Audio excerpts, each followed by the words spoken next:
Well, everybody, hi. My name is. You're going to keep seeing stuff coming through right now. Yeah. Okay. My name is Mike Sweeting. I'm chairing the show and tell. Please bear with us. Obviously, it's the first one. We've really been helped by Tom Paper, but in the midst of this, we really do enjoy just having you all together. We appreciate your participation.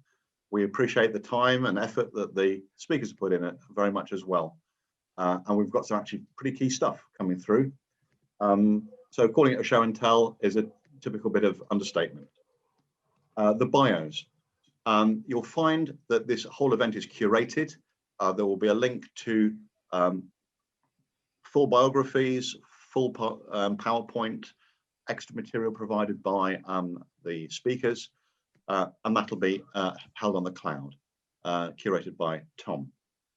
So it's also being recorded with the kind permission of all 10 speakers. So again, that we can use this partly for IMCoS membership purposes and partly just to communicate love of maps through YouTube and so on. When I introduce people, I won't be introducing their subject, that's up to them, because otherwise I'm just taking time away from them.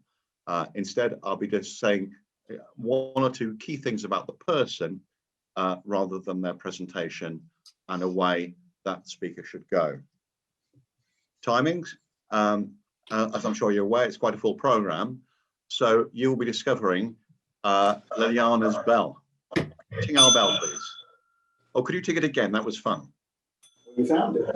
Oh, that was a weak ting. Oh, was it weak? Oh, very weak, yeah. One more, Liliana. One more. Okay, that's the kind of ting we need. Okay.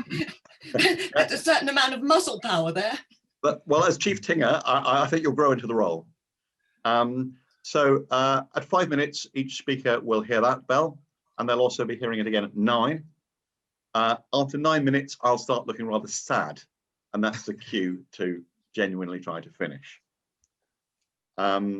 Questions. Obviously, with the numbers that are still coming in, questions are going to be a little bit of fun to handle. And we've basically said to speakers, if they want to take questions during their 10 minutes, that's fine. But they can't do 10 minutes and then have questions straight off. So if they've used up their allowance, the questions will have to go towards the end or put through the chat. I do recommend that. And again, people will be picking them up through the event so that you still get a chance to genuinely ask your question and get a genuine answer. And if the worst comes to the worst, I'm sure speakers would be happy to answer large amounts of questions by email or when we've finished. We're not obviously seeking to keep people to the end of every single question. So if you have to go, please feel absolutely free to do so. But hopefully we have something that's engaging enough for you to want to continue. Now, because of that, we've also decided to have a break. So after the 5th presentation, there's going to be a 10-minute break. The reason for the break, very simply, is so that we can get our heads together, have a comfort break, as I believe they say in the northern part of the hemisphere, and also so that we can catch up with organising those questions. Muting, well, you already know about that. Muting has been controlled, but there'll be points where we will unmute to enable you to contribute back again. I think that's almost all that one has to say. Those who didn't hear at the beginning, this event is being recorded. It will be made available as a recording both on IMCoS's website and on YouTube, although do bear with us. But very rapidly, the curated version of today will be available through the link that Tom is providing. In the chat, it's in the chat. You might want to. Yeah. So if you look at the top of the chat, you will find that link has already been provided. So you can cut and paste it, or you can just go back to it later on.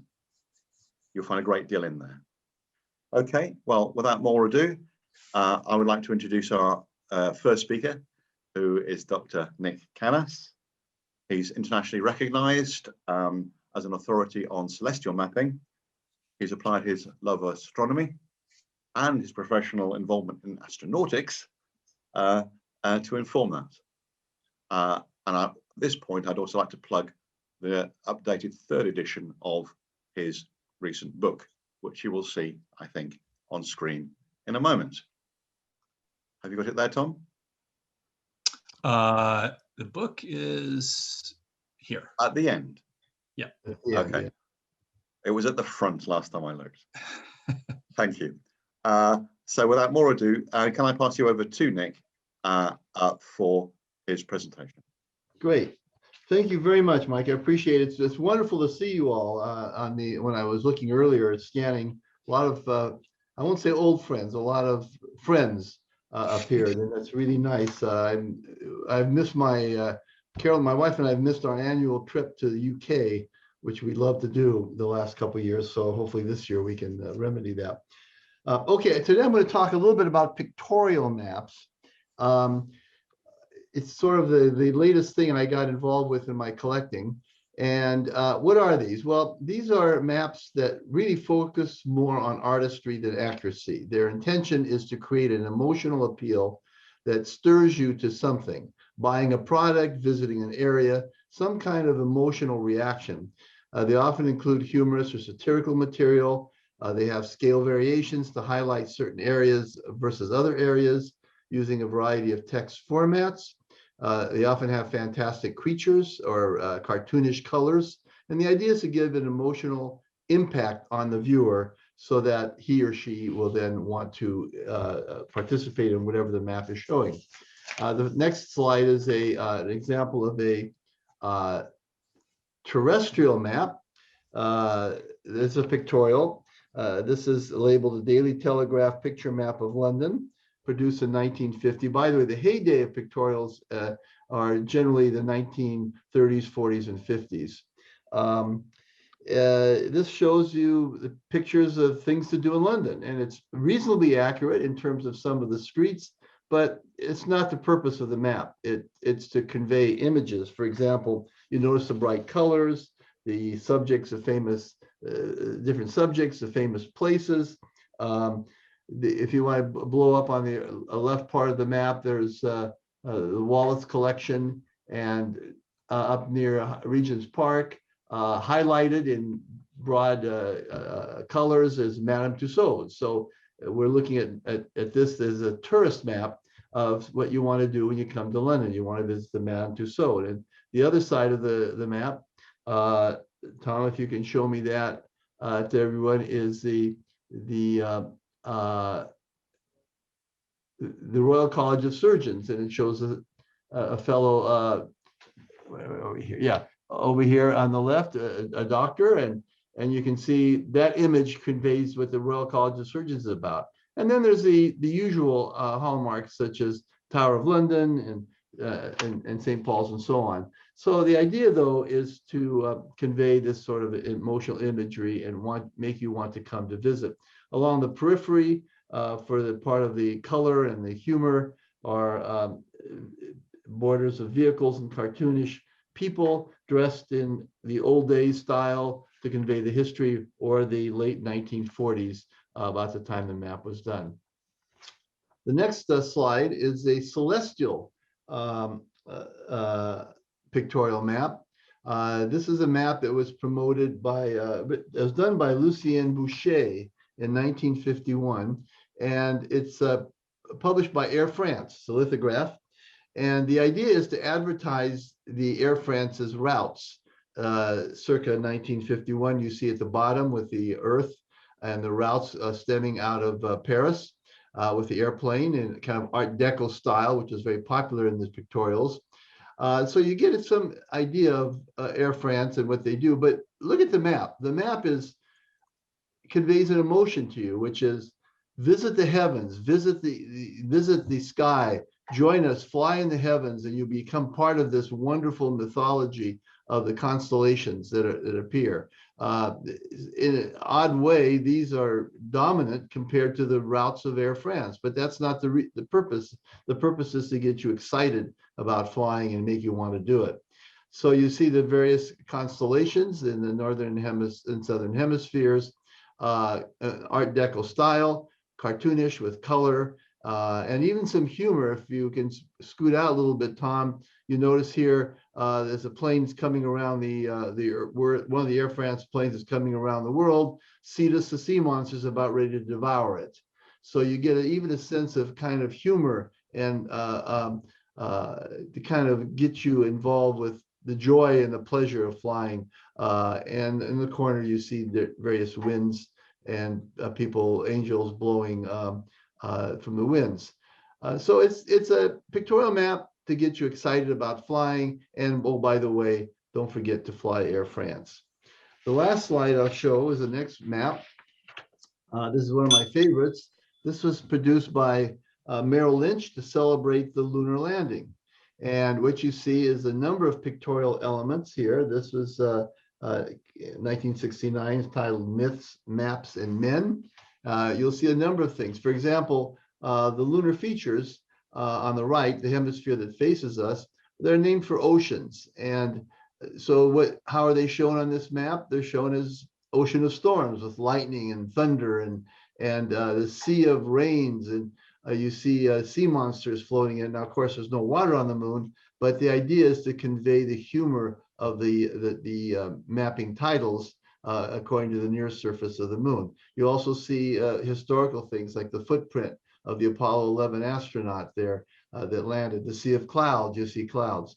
The left side is the far side of the moon, which shows a few of the details. And because at that time the Russians were the ones who had been there, you see a Russian spaceship and some of the titles to illustrate that. But it's not all that it is shown. If you kind of come back, Tom, and thank you very much, by the way, for running this slide. You see the presidents that were involved with the lunar landing. You see kind of a grumpy Nixon at the top, kind of a scowling Johnson, and a little more chipper John Kennedy. These are the ones that were involved with the lunar landing, the first lunar landing, riding an American Eagle. So you have a little bit of nationalism here.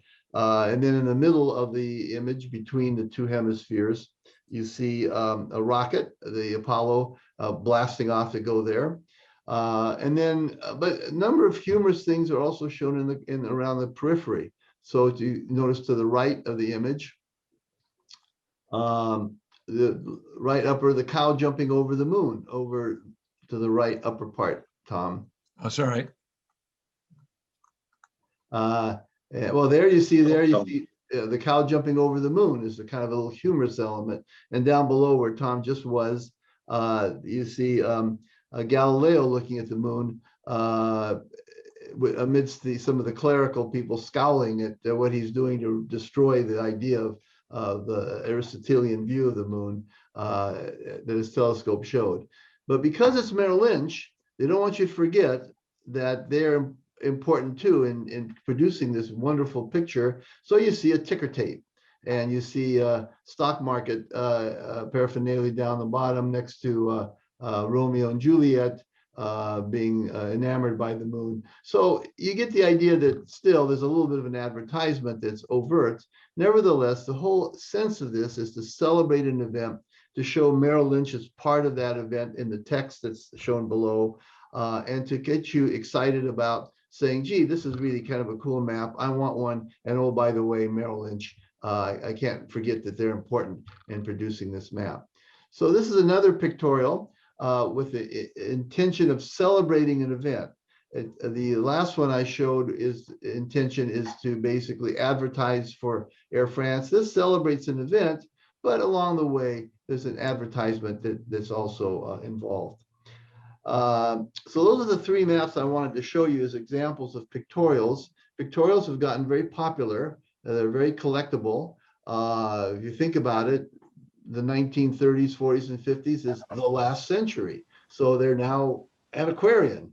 And you can now buy these things. A number of dealers in London and New York and in La Jolla, sell pictorial maps, and they're very, very nice to have. In the last picture, I mentioned a book, shamelessly publicizing it, because there's one of the new chapters in this third edition is on pictorials, terrestrial and celestial, if you're interested in pursuing it. So I'll stop and see if there's any questions. Well, we have a first question, Nick. Thank you very much indeed. It's a simple question, this. Anne Paper is quite curious about where the Air France and Merrill Lynch pictorial maps were published and distributed. In other words, who were they were facing? published in Paris, and yeah, in Paris. And Lucien Boucher was a very famous graphic artist of the time, and he did a whole bunch of these for Air France. And they were distributed, they were given out as publicity. Now you can buy them, they're very expensive. The Lucien Boucher ones are expensive because he's quite well known, but you can find them online if you're interested in collecting them now. Great. Do you know what kind of amount were distributed? That I don't know. I know Yeah. that there's a whole series, there's about 6 of them that are similar to the one I showed. And they went over about a period of about 10 years. I have one that's 1951, a small version. Most were published in the 1940s. Thank you very much. Are there any more questions before we move on? Oh yes, we have one from Ellery Kurtz.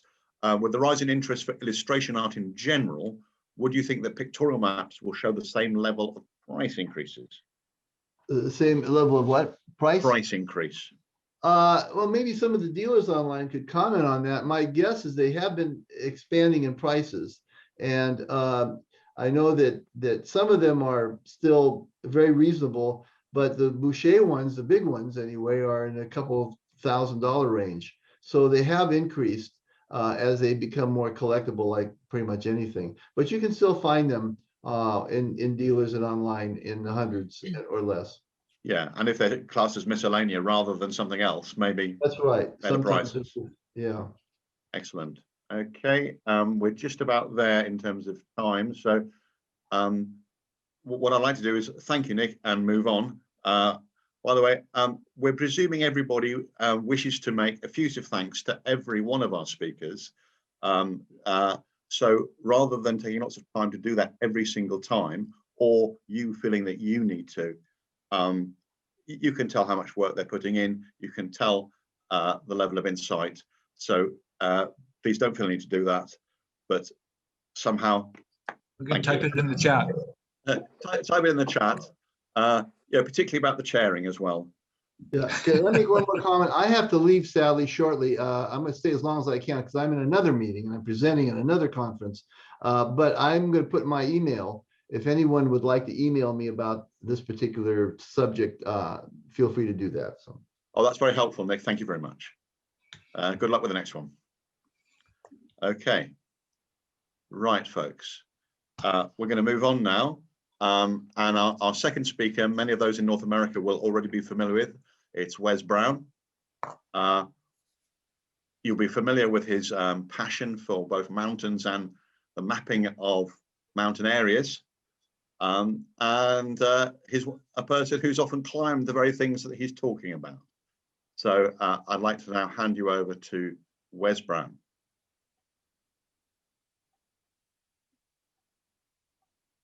You may need to unmute, Wes. Me? Yeah, No, sorry. There we go. Sorry, my mistake. Other speakers don't make the mistake I just did. Thank you very much, Mike. Tom is going to drive this. Tom, my next slide, please. Published in, after that, published in 1948. He's going to show you the next slide, which is my favorite map I want to talk about. This is an example of a shaded relief map produced by the U.S. Geological Survey. Such maps are very unusual, and this unique example signed by its creator has a special significance, especially to me. The map is based on a traditional topo map, first published in 1930, produced at a 1 to 62,500 scale, with contours, standard contours at 50-foot intervals. Next. The dramatic landscape of the Prince William Sound in Alaska contains glaciers and scouring valleys in their slow descent to the sea, and high mountains towering to the elevations over 5,000 feet, then falling to sea level in less than 2 miles. So such dramatic terrain cried out for a style of mapping to better illustrate this spectacular topography. And Hal Shelton, artist, surveyor, cartographer for the USGS. He was the one who pitched shaded relief as the model for potential cartography to his agency, and he was just the man to produce this map. I first met Hal Shelton at a one-day conference presented by the Geography and Map Division at the Library of Congress, honoring, and I quote, the 4 greatest living American map makers, close quote, of which Shelton was one, and you see him as the older gentleman in the picture at that conference. I sat next to Hal and his wife at dinner, and as the only Coloradans in the room, we struck up a lasting friendship. After earning a degree in scientific illustration from Pomona College and unable to find a job as an artist during the Depression, Shelton began his career in 1938 as a surveyor with the USGS. And you see the survey quickly got him to do some art for them as well. Hal explained to me that after preparing a draft quadrangle in a remote part of Nevada, he went into town to ask the locals for the names of the various geographic features. Of course, the map he'd created used contour lines to illustrate its topography. Asking one group the name of a certain mountain he pointed to on the map, they could not see the mountain because they did not understand contour lines. Hal pulled out a pencil and started shading in the features of the mountain, and the group immediately said, "Oh, that's Deer Mountain." He went to his bosses in Washington to urge the creation of a new kind of map that would be easily understood. Now, during World War II, the War Department had made some shaded relief maps for a few key military objectives. These special maps were very popular with the troops. So Management of the Geological Survey agreed to try production for civilian use. Hal was assigned to start the effort in the Denver office in 1946. Shaded relief maps use special coloring and printing techniques to emphasize the slopes of the mountains, thus creating the effect of the third dimension for the map and rendering its larger features more understandable. This extraordinary map of the Prince William Sound area was personally made by Shelton and was one of the very first produced in this new effort. Now, we know that Shell was immensely proud of this map. Near the end of his life, Hal personally signed the map and gave it to his close friend and colleague at the USGS, Lynn Yiley, a specialist in glaciation who worked at the Denver office of the USGS for decades. And in fact, Lynn was a member of our Rocky Mountain Map Society from 1991 until his recent death. Now, although the expense of printing shaded relief maps is only marginally more, the cost to create them was high. The techniques used at that time required months of work to produce a single map by the rare cartographer who also possessed artistic talent. Of the thousands of quadrangles published by the USGS using contour lines, only a very few were produced using this elaborate approach.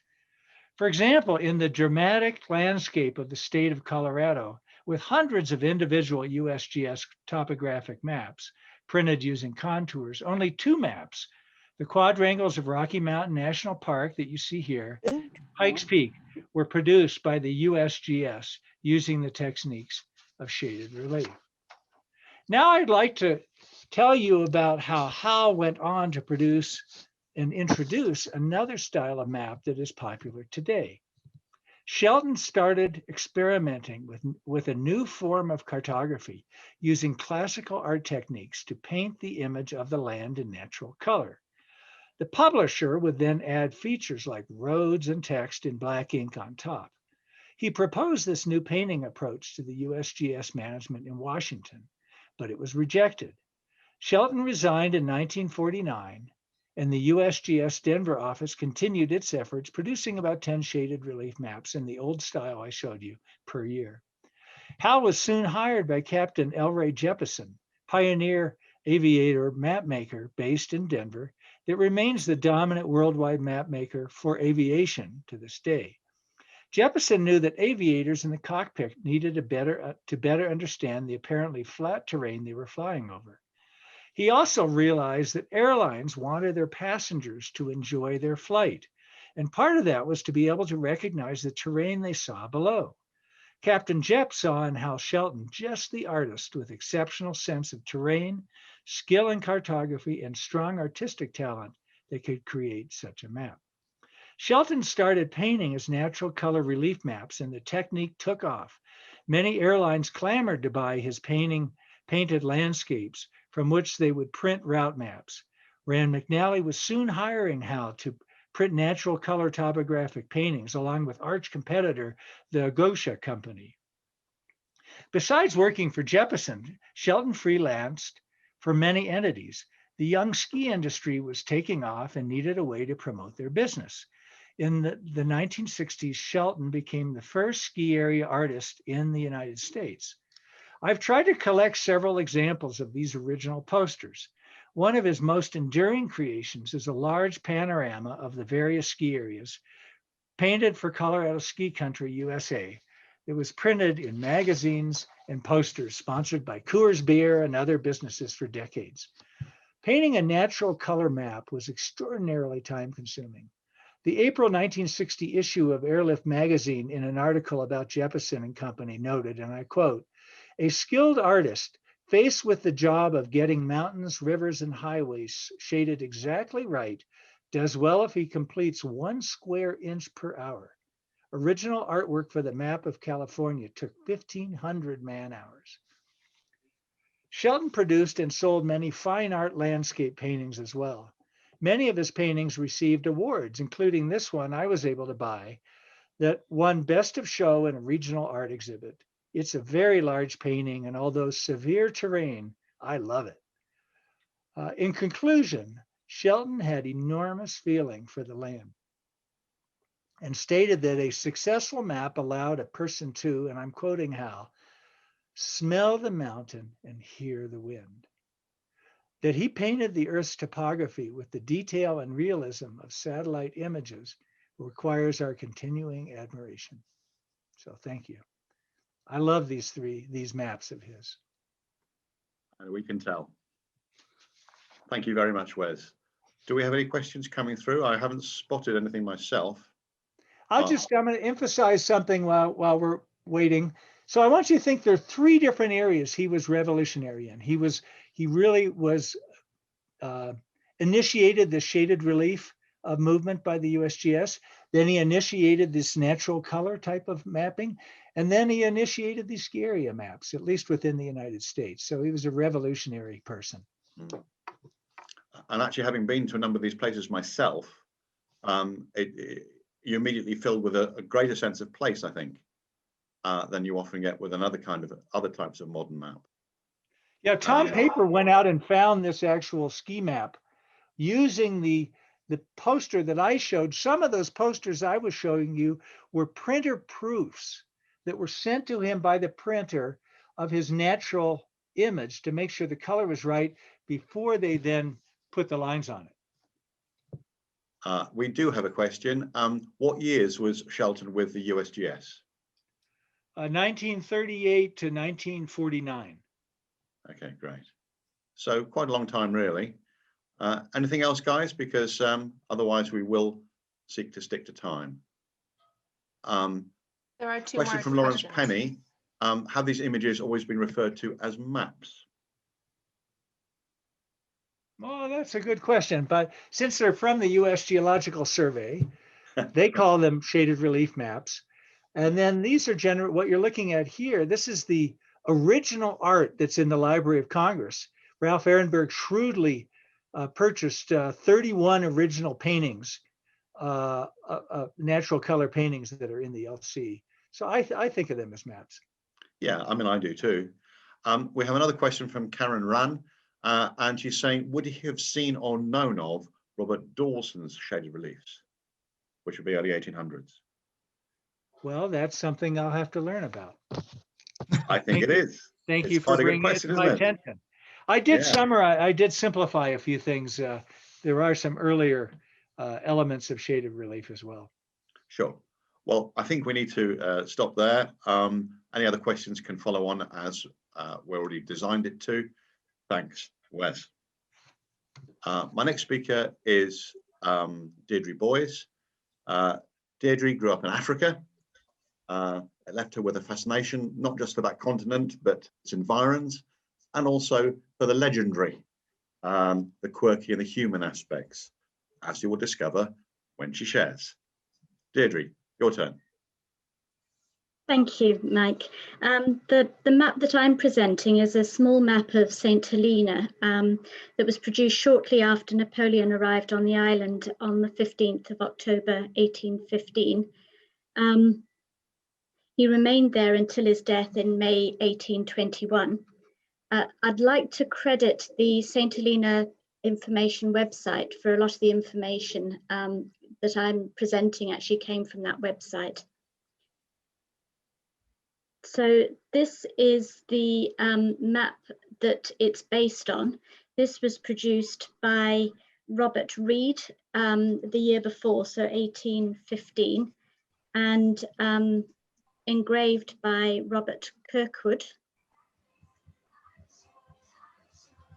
We can have the Next. Okay, next just let me slide, know. please. Yep. Yeah. Yep. This is my map. It's not the prettiest, and it's a bit stained. But the reason I'm presenting it is I love the human element in this map. The map depicts a lot of the sort of houses and places that were on St. Helena at the time Napoleon was there, and also the individuals living in them. St. Helena is a small island. It's only about 8 by 16 kilometers in size. And in 1817, the census reported just over 6,000 individuals living on the island. So I suspect that all the big landowners would have known each other fairly well. There are going to be 4 areas that we'll look at in a bit more detail.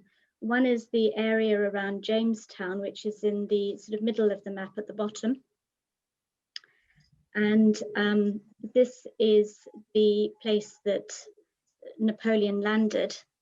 Now, the ship actually docked on the 15th of October, but Napoleon remained on the ship until the 17th. And they decided to take him off at night because such a large crowd had gathered and had been there for 2 days. They were hoping that they'd all dispersed at night, but actually they were still there waiting for him. He spent the first night in the home of a Mr. Henry Porteous, which we think is just behind the castle in the area that Tom's indicating. He ran a guest house, which was in a Georgian building that was destroyed by fire in 1862. And he was also the superintendent of the East India Company Gardens at the time. I can have the next slide, please. This slide depicts the areas that Napoleon lived in. So the day after he stayed with Mr. Porteous, he went on a sightseeing tour and came across a place called Briar's Pavilion, which was in the grounds of Briar's house. The Balcombe family lived in Balcombe House, and Tom's indicating where it is on the right. And Napoleon actually asked if he could stay there whilst Longwood House was being prepared for him. Longwood House is over on the left. So he remained with the Balcombes until December of that year and developed quite a friendship with the family, but in particular with little Betsy Balcombe, who was 13 years of age at the time. Now, Betsy was the only family member who could speak French. The family remained on the island until 1818. And in 1840, Betsy wrote her memoirs about her time with Napoleon on the island. So we know a lot about what they knew of Napoleon. William actually acted as the provisioning officer for Napoleon. And then in December of that year, Napoleon moved into Longwood House, where he remained until his death. And what I love about this map is the row of cannons pointing towards Longwood House, which I think was indicating the security that was around Napoleon at the time.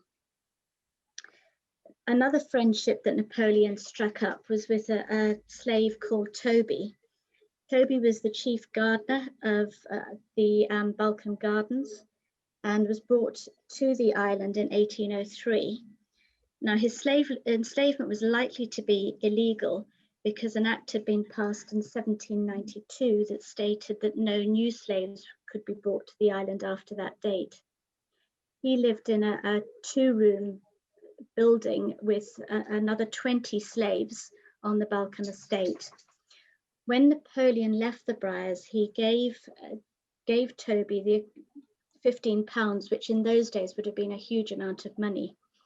And the reason he gave it was for Toby to buy his freedom. Now, unfortunately, what Toby did was he put the money under his bed, and in 1822, it was stolen. Another slave called Sam was tried and subsequently executed, but the money was never found again. So poor Toby lost his freedom money. Napoleon also tried to bring the case of Toby to the authorities on the island, pointing out that the enslavement was illegal.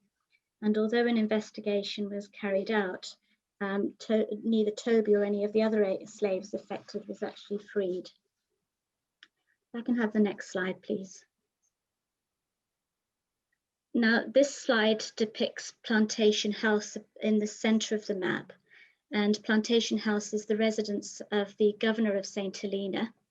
At the time Napoleon went onto the island, the governor was Mark Wilkes, but very quickly after that, Hudson Lowe was brought in specifically to oversee Napoleon's exile.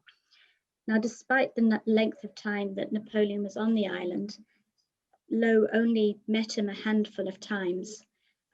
He was described as being a fairly abrupt, reserved character, and he made life for Napoleon quite difficult. He put rules in place with regards to where he could travel on the island, how much firewood he could have, and it dictated that he should be addressed as general rather than by his title. The other thing I'd like to point out here is the home of Reverend Richard Boys, who I hasten to add is not a relative. He was on the island by 1808, and in 1815 was the senior chaplain. And his house is called Kent House, and it still stands today. He was described as a spectacularly difficult character and a turbulent priest, and he clashed with the authorities. Now, one of the things he did was he recorded in the parish register the names of the men who had fathered children with slave women. And during his time on the island, the proportion of illegitimate births decreased quite rapidly. So in 1813, 197 of 296 births were illegitimate, which was about 2/3 of the number. By the time he retired in 1829, he'd reduced that number to 1 out of 178, a grand total of 0.6% of the births. The other thing I'd like to point out is the botanical gardens, just above Plantation House. They were created by a gentleman called Richard Burchell, who was an artist and also worked at Kew Gardens in London. And he was described as one of the most prolific collectors of botanical and zoological specimens. He actually went out to St. Helena in the company of William Balcombe, and they formed a partnership which broke down shortly after they arrived. He had a rather unfortunate time in St. Helena. The next person who took over running the botanical gardens unfortunately didn't appreciate them and didn't support him, but he hung on waiting for his fiancée to arrive. And when she arrived, it was a lady called Lucia Green. She arrived in 1807, promptly announced that she was marrying the ship's captain and sailed away. He eventually moved to Cape Town in 1810 and became the botanist for the Cape Colony. The final slide. The area to the east of the island was predominantly owned by the Mason family, and in the upper sort of left-hand corner, there's a lady called Miss Mason at Orange Grove. She was a rather strange character. She used to ride around on an ox, and she would bow effusively whenever she saw Napoleon. Birchall described her house as one of all the rude, uncouth, rocky, barren, untempting structures for a house. This is the strangest and most remarkable of any I have yet seen. And again, that house is still there, although in a state of disrepair. Thank you. Thank you. Yes, it's all rather Gothic. Everything you've described. It didn't make me want to live in St. Helena, although I did want to go climbing when I saw the Colorado Rockies. Thank you very much, Deirdre. Thank you. We've run out of time on questions, I'm afraid. So please use the mechanism of chat. Because our next speaker is Martin van Bramen. Martin enjoys regular visits to Israel on business. A privilege, of course. This coincides with his deep interest in what may be termed sacred geography, both Jewish and Christian. And you'll see how his material is informed by that in a moment. Over to you, Martin. Yes, yeah, unlike all the other maps of the world, you know, the contents of the maps of the Holy Land in Jerusalem, they communicate sacred geography and sacred space, and they portray the historic narratives that are in the Bible. What I'm going to try and do is first show you the current map of Jerusalem, and I guess if you can go to the dots,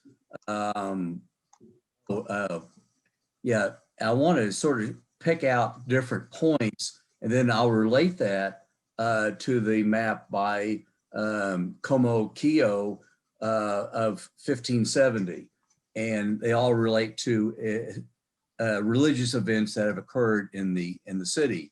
You might zero down on number 4, the Jaffa Gate. This was well, it's right behind. You have the Tower of David that you see, and behind it is the Jaffa Gate, which was built in the 12th century by knights from Pisa, Italy. Now, Tower of David was a Crusader palace during the Crusader period, but it was also an ancient fortification going back probably over 2,500 years. And the current Temple of David dates from the Mamluk period, which ended after the Crusader period. But this was a palace. Actually, the Byzantine Christians thought it was the palace of King David. And it was the palace for the kingdom of Jerusalem during the time of the Crusades.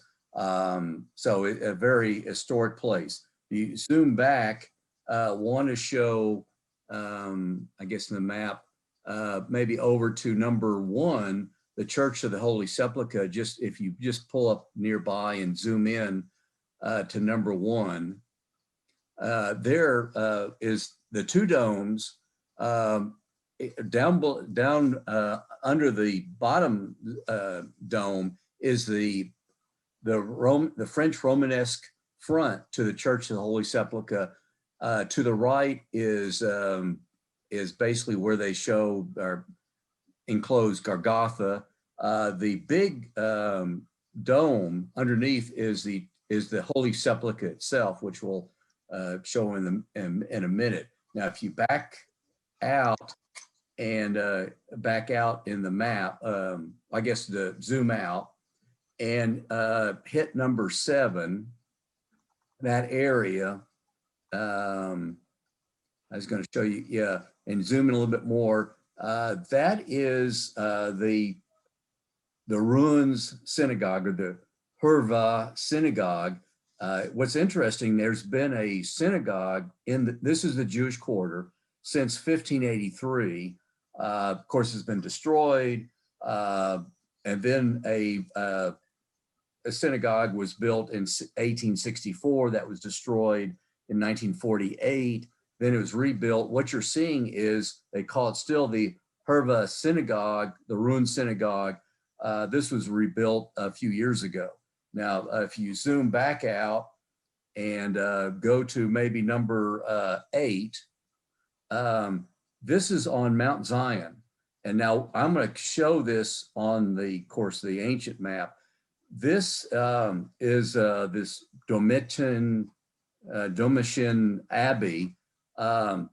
What's remarkable, after the destruction of the temple in 70 AD and the further destruction in 135, basically the Jewish and Christian community was on Mount Zion. It was outside the city walls. As you know, Jews were forbidden to be within the city walls, and also Christians had their issue.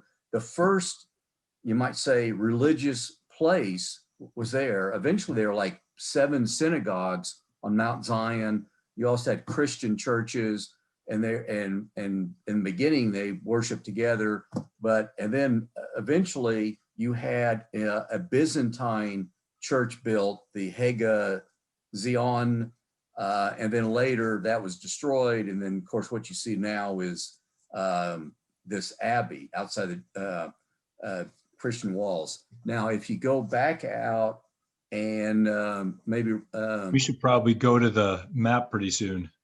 oh, okay. I Or just maybe want- two. This will show the Church of the, in terms of the Dome of the Rock area, just to show you, you know, that's the Dome of the Rock. And then of course down below where the arrow is, or further, yeah, that's the mosque. And I guess maybe just go ahead to the next slide. And what it shows is the basically the quarters around the late 1400s, early 1500s. The Jewish Christian quarters, all these quarters were put in place. And also wanted to point out, you'll see the Villa del Rosa. That's the Stations of the Cross, where Christian pilgrims would start from St. Stephen's Gate and then go along the Villa del Rosa. There's 14 stations of the cross, ending at the Church of the Holy Sepulchre. Maybe go ahead to the next map. This, you know, map is called the City of Jerusalem by Giovanni Francesco Camocchia, printed in Venice, 1570, Latin edition, copper plate engraving. It was a single sheet map from a bound collection of maps of the continents. It was published without a title. He was a contemporary of Abraham Ortelius. He was active in Venice from 1558 to 1575. He was a member of the Lafferty School, very famous map makers. During this time period between Munster's Geographica in 1540 in Basel and Ortelius's Terrarium in 1570 in Antwerp, Venice and Rome were the centers of European map and chart trade. What they were doing was they were taking large woodcut maps, and turning them into copper engraved maps. And of course, Mercator, Ortelius, and others would then copy the Italian copper plate engraved maps as templates. Now, this map is based upon the Borculius map of Jerusalem, 1538. He went on a pilgrimage to Jerusalem in 1536 to 1538. And his map adheres to the historic city. It was a woodcut, and of course, Camocchia turned it into a copper plate. Yeah, if you go to, let's see, I guess there's, this is a realistic map of the time because the city walls there's no destruction of city walls. That confirms the rebuilding of the gates by Solomon the Magnificent from 1536 to 1538. That's where other maps from other pilgrimages will show walls in disrepair, which shows that they were from an earlier pilgrimage. Now, Jerusalem is viewed from the Mount of Olives. And so what you have is a focus on the, the Temple Mount, which is number 1. You have number 13 is the Golden Gate, or the Eastern Gate, which was sealed right after the Mamelukes defeated the Crusaders, because through the Eastern Gate, or the Golden Gate, is where the Messiah is supposed to re-enter Jerusalem, in the New Jerusalem, in the end of days. So the Muslims sealed it up after they conquered Jerusalem. To the right, on number 14, is Stephen's Gate, and that's also the beginning of the Villa del Rosa, the basically the Stations of the Cross that ends in the Church of the Holy Sepulchre. There's another picture of the courtyard where you enter into the Church of the Holy Sepulchre, very famous. Then I guess I want to move to, let's see, number 2 is their interpretation of the citadel, the Tower of David, and behind that is the Jaffa Gate. Then I want to go to maybe, let's see, maybe drop down, maybe want to emphasize the 2 structures at the bottom. If a pilgrim, since 336, the most important sites you would go to would be the Holy Sepulchre, which you're seeing a picture of today, and then to the left of it is the depiction of it in 1538 of the Holy Sepulchre. That is underneath is the cave, the burial place of Christ. And of course, you have the entrance to the left where pilgrims would enter and go into the cave itself. Now, the Church of the Holy Sepulchre is built over it. And of course, it might move to the right time-wise. The other important part that for a pilgrim is to go to the, the Cave of the Nativity in Bethlehem. And of course, they built a chapel, and that was the other site that a pilgrim would go to, along with the Church of the Holy Sepulchre, seeing the Holy Sepulchre, and then also doing, I guess, the Villa del Rosa, doing the Stations of the Cross, which knights were doing, pilgrims were doing since the time of Constantine. And of course, they were trying to identify where those sites were.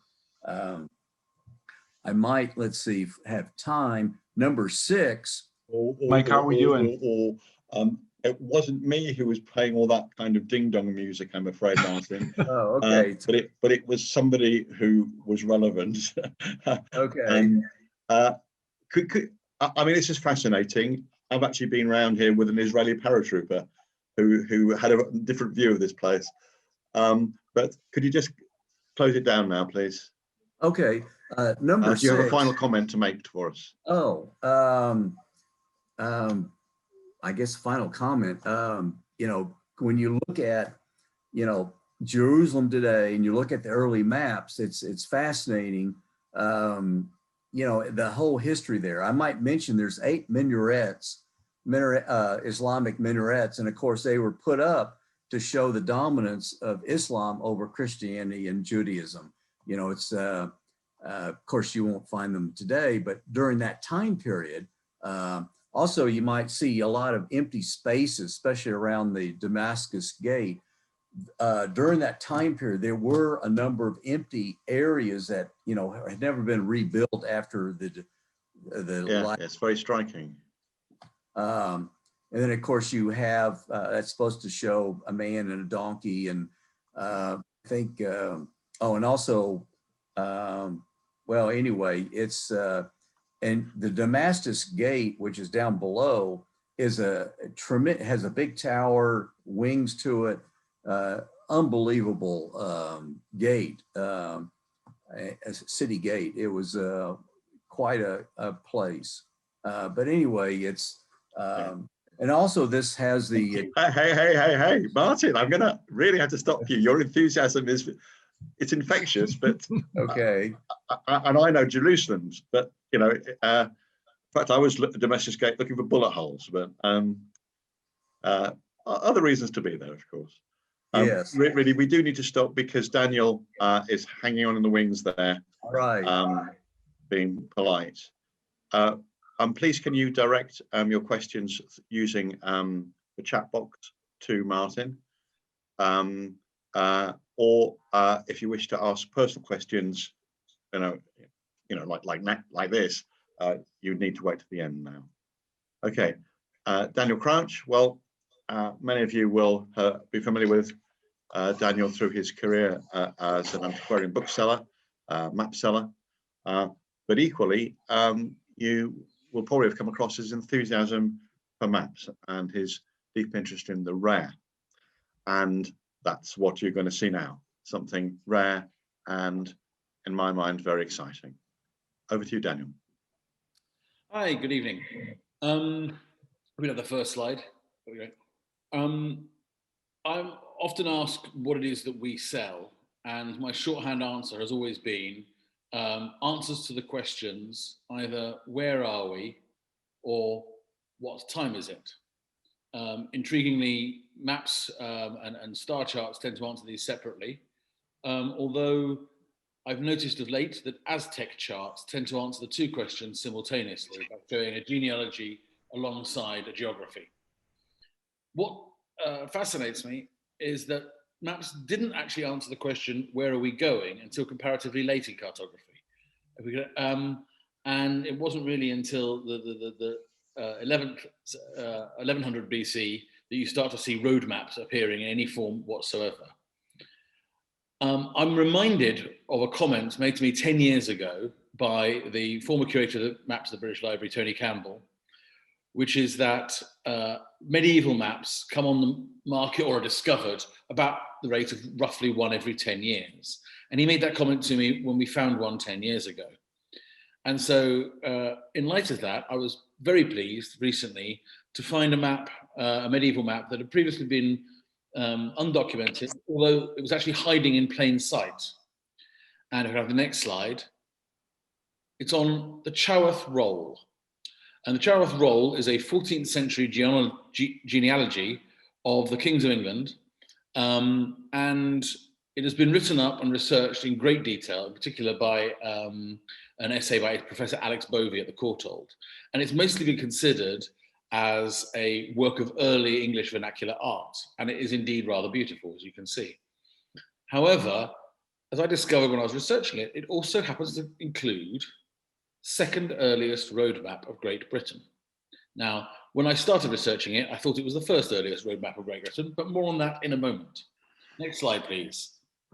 As I mentioned, road maps are relatively late in the history of cartography. This is the earliest recorded, it's the Turin Papyrus map from 1160, and that shows routes around a wadi in Thebes in ancient Egypt.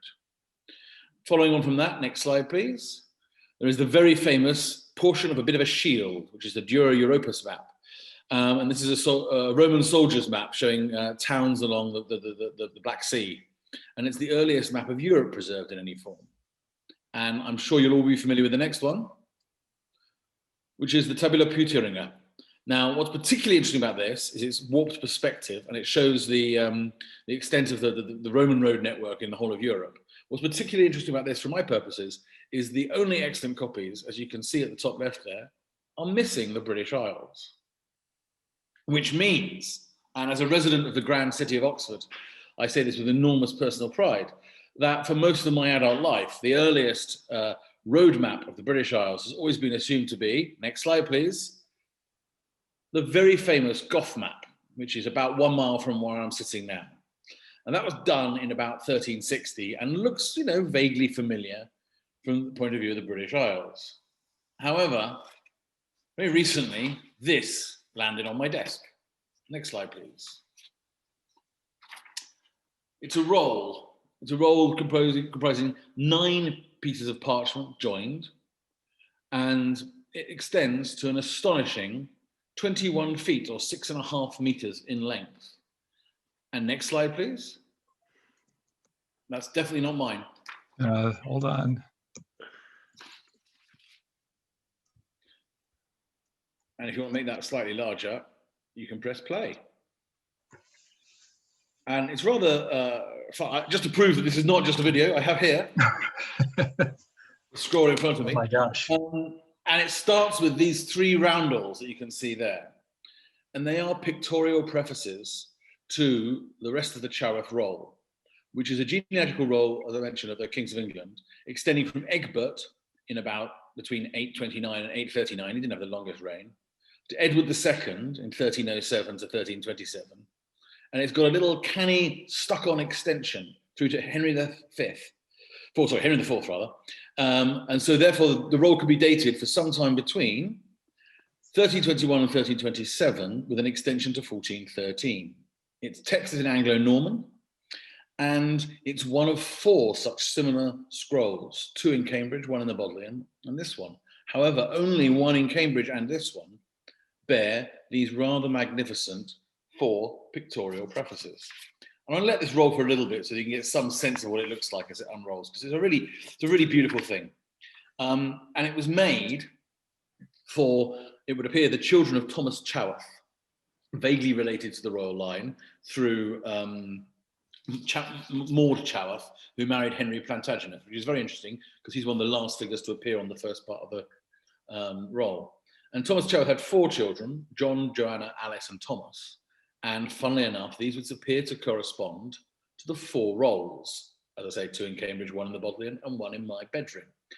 And what's fascinating is the pictorial prefaces, these 3 roundels at the beginning, if we have the next slide, Hold on.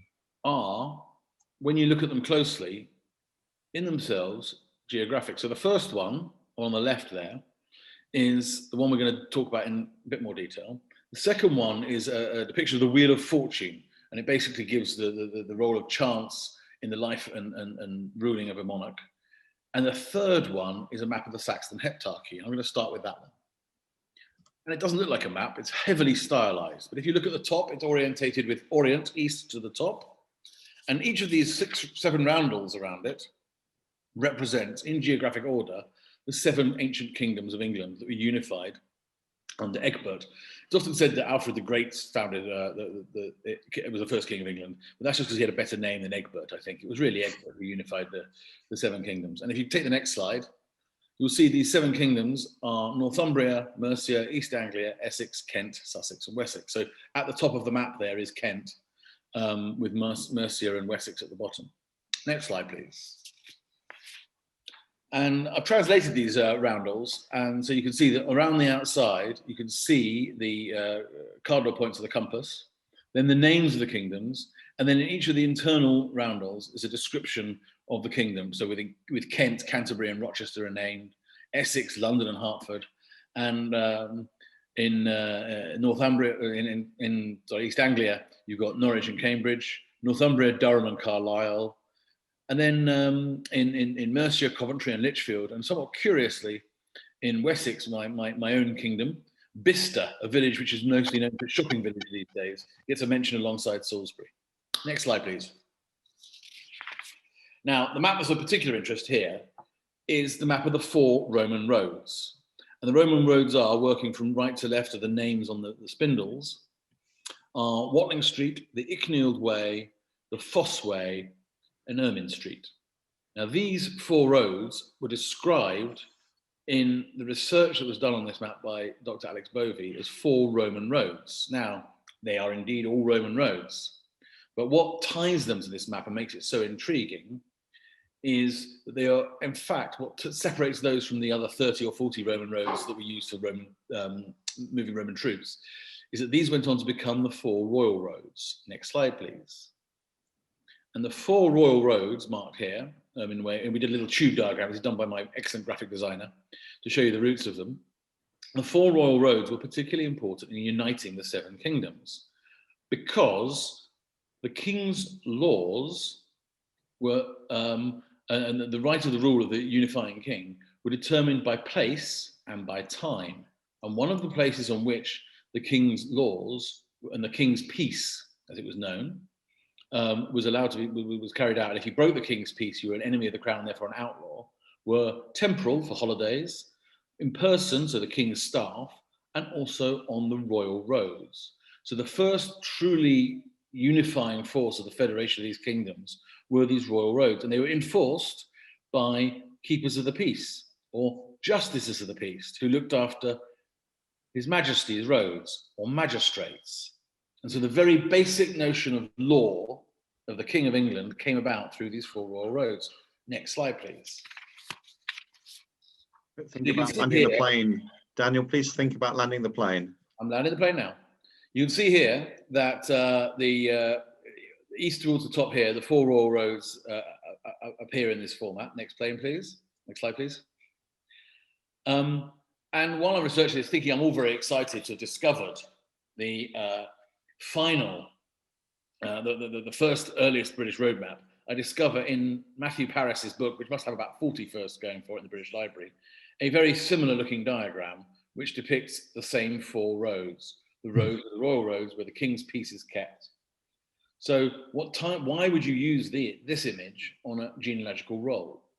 And that is because the royal roads are the, if you like, the basic unit of law and the king's power. And so the 3 diagrams at the beginning show the extent of the king's laws by the roads. They show his place as fortune in terms of the wheel of fortune, and his place in terms of history, because it shows how he sits in with the other 7 kingdoms that he's unifying. And so in this rather magnificent genealogical roll, not only do we have the answers, where are we and what time is it, unified, much like an Aztec map would do, in an very, very early English medieval manuscript, but also the definition of power and who are we for the king and the royal family. Wow. It's wonderful. It is just remarkable. Thank you very much, Daniel. And others may be feeling that now is the time for their break or to ask questions. So I was asked on bended knee not to drop the break if we were running a bit late, but it would be good if people could be asking their questions during this break. So there's going to be a 10-minute period where I think to start with, I need a 5-minute break. For the first 5 minutes, let's take any questions that are out there, please. But now's the time to be breaking if you're going to break. Mike, Jacob Ford has raised his hand. Okay, I've just seen it now. Yeah, you weren't at the beginning, so you won't have known how to phrase it. Could you just very quickly phrase your question, please, Jacob? Sure. I was just wondering, Daniel, whose idea was it to draw those roads as a tube map? I asked because I redesigned the Tabula Peutingeriana as a New York City subway map, since I feel like they do the same thing in distorting space. I love that you guys had the same idea. Sure. I wish I could credit it to someone else, but it was all me. Cool. Yeah. Oh, we can tell. Very cool. Thanks. Any other questions? Strange enough, I seem to have caught you on the hop.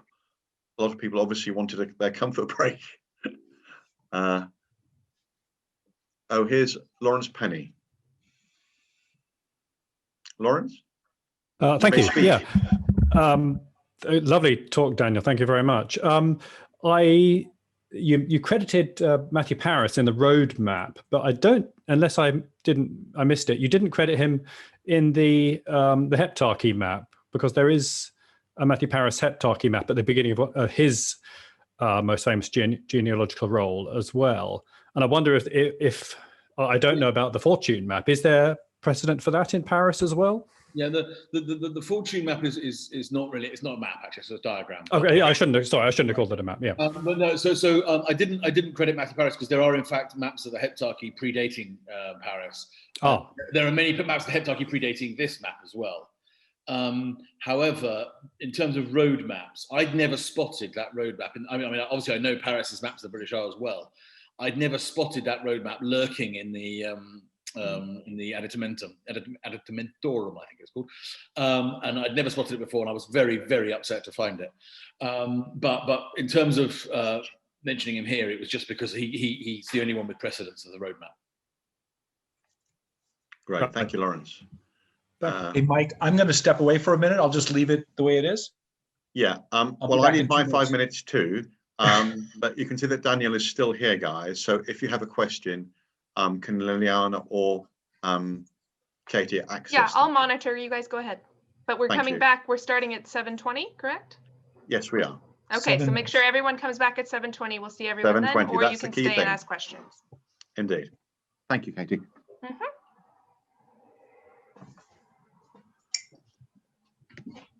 Thank you very much, Daniel. It's fascinating.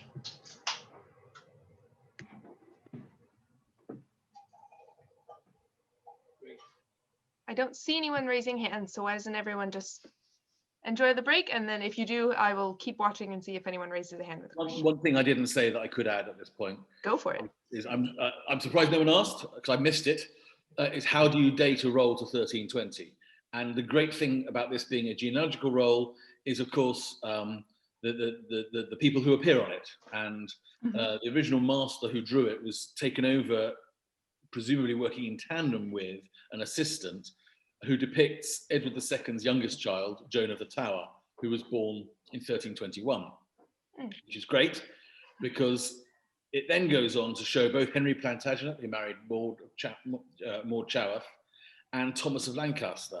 And it doesn't give a date of death for Thomas of Lancaster. And rather conveniently, he died on the 22nd of March, 1322. So we have a 9-month window in which we know it was made between Joan of the Tower, Henry II's daughter, birth, and Thomas of Lancaster's death on the 22nd of March, 1322. That's brilliant that you can pin it down that closely. Convenient of them. Indeed. Jeremy, did you have a question? Yes, having grown up quite close to the Icknield Way, it's a road which rambles without really going anywhere, and has never become a main road in the present day like Watling Street or Aikman Street have done. I wonder, has Daniel got any comments on the importance of the Icknield Way in those days? Yeah, I like you, I live on the Icknield Way. And interestingly, the importance of those roads were that they, of course, roughly traverse the 7 kingdoms that were being unified. And that's why they were designated as the royal roads, because if you follow each one of those 4 roads from beginning to end, and you will pick up all 7 kingdoms. And they all roughly cross over near London.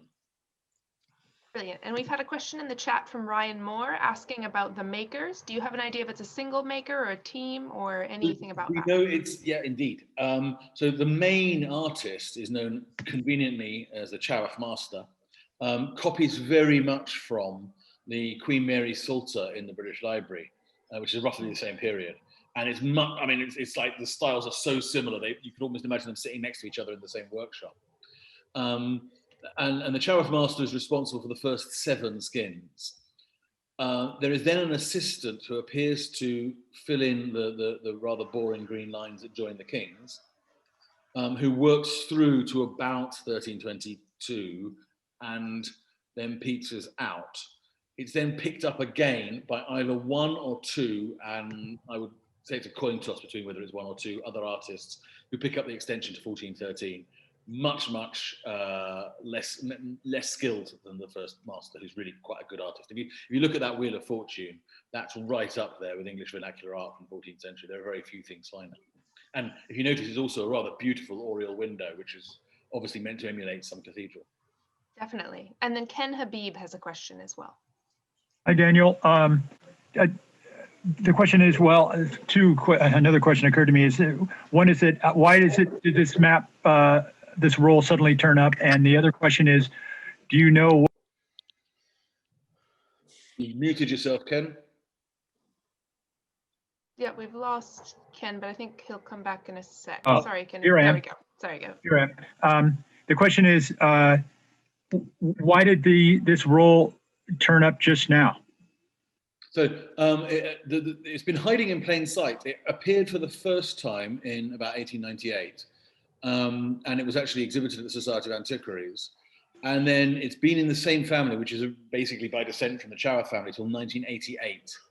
And it was catalogued and described rather beautifully and sold to a well-known Scandinavian collector, and somewhat to my surprise, received an export license, where it sat until 2005 when it was resold to a private collector here in London. So, and then they're now selling, and for whatever reason. But remarkable. I mean, it's a remarkable find. Although it's been known about for 100 years, because it's never been considered as a work of cartography before. And it was only actually a colleague of mine who pointed out to me, are these maps, Daniel, they've got directions on it. Huh. And it may be a fun question. Do you happen to know what sorts of punishments were meted out to people who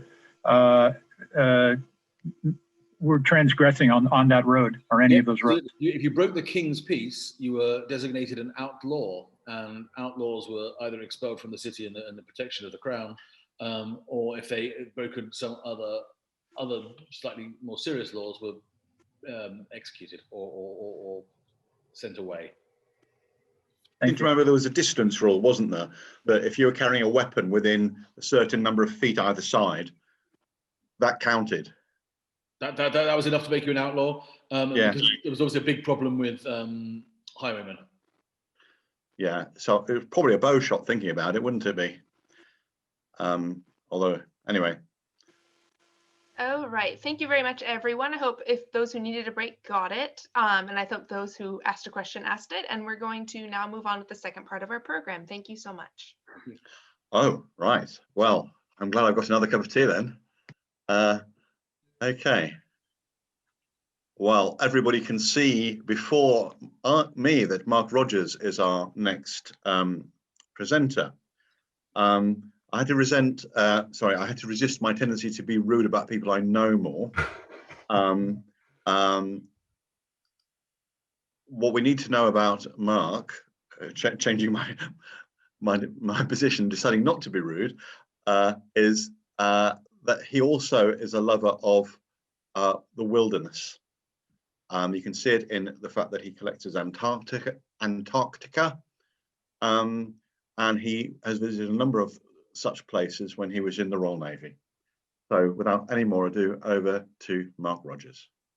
Thank you very much, Mike. I just want to say thank you to you, IMCoS, and Tom as well, for inviting me onto the show and tell tonight. And I'm in awe of all the experts and authors out there in front of us.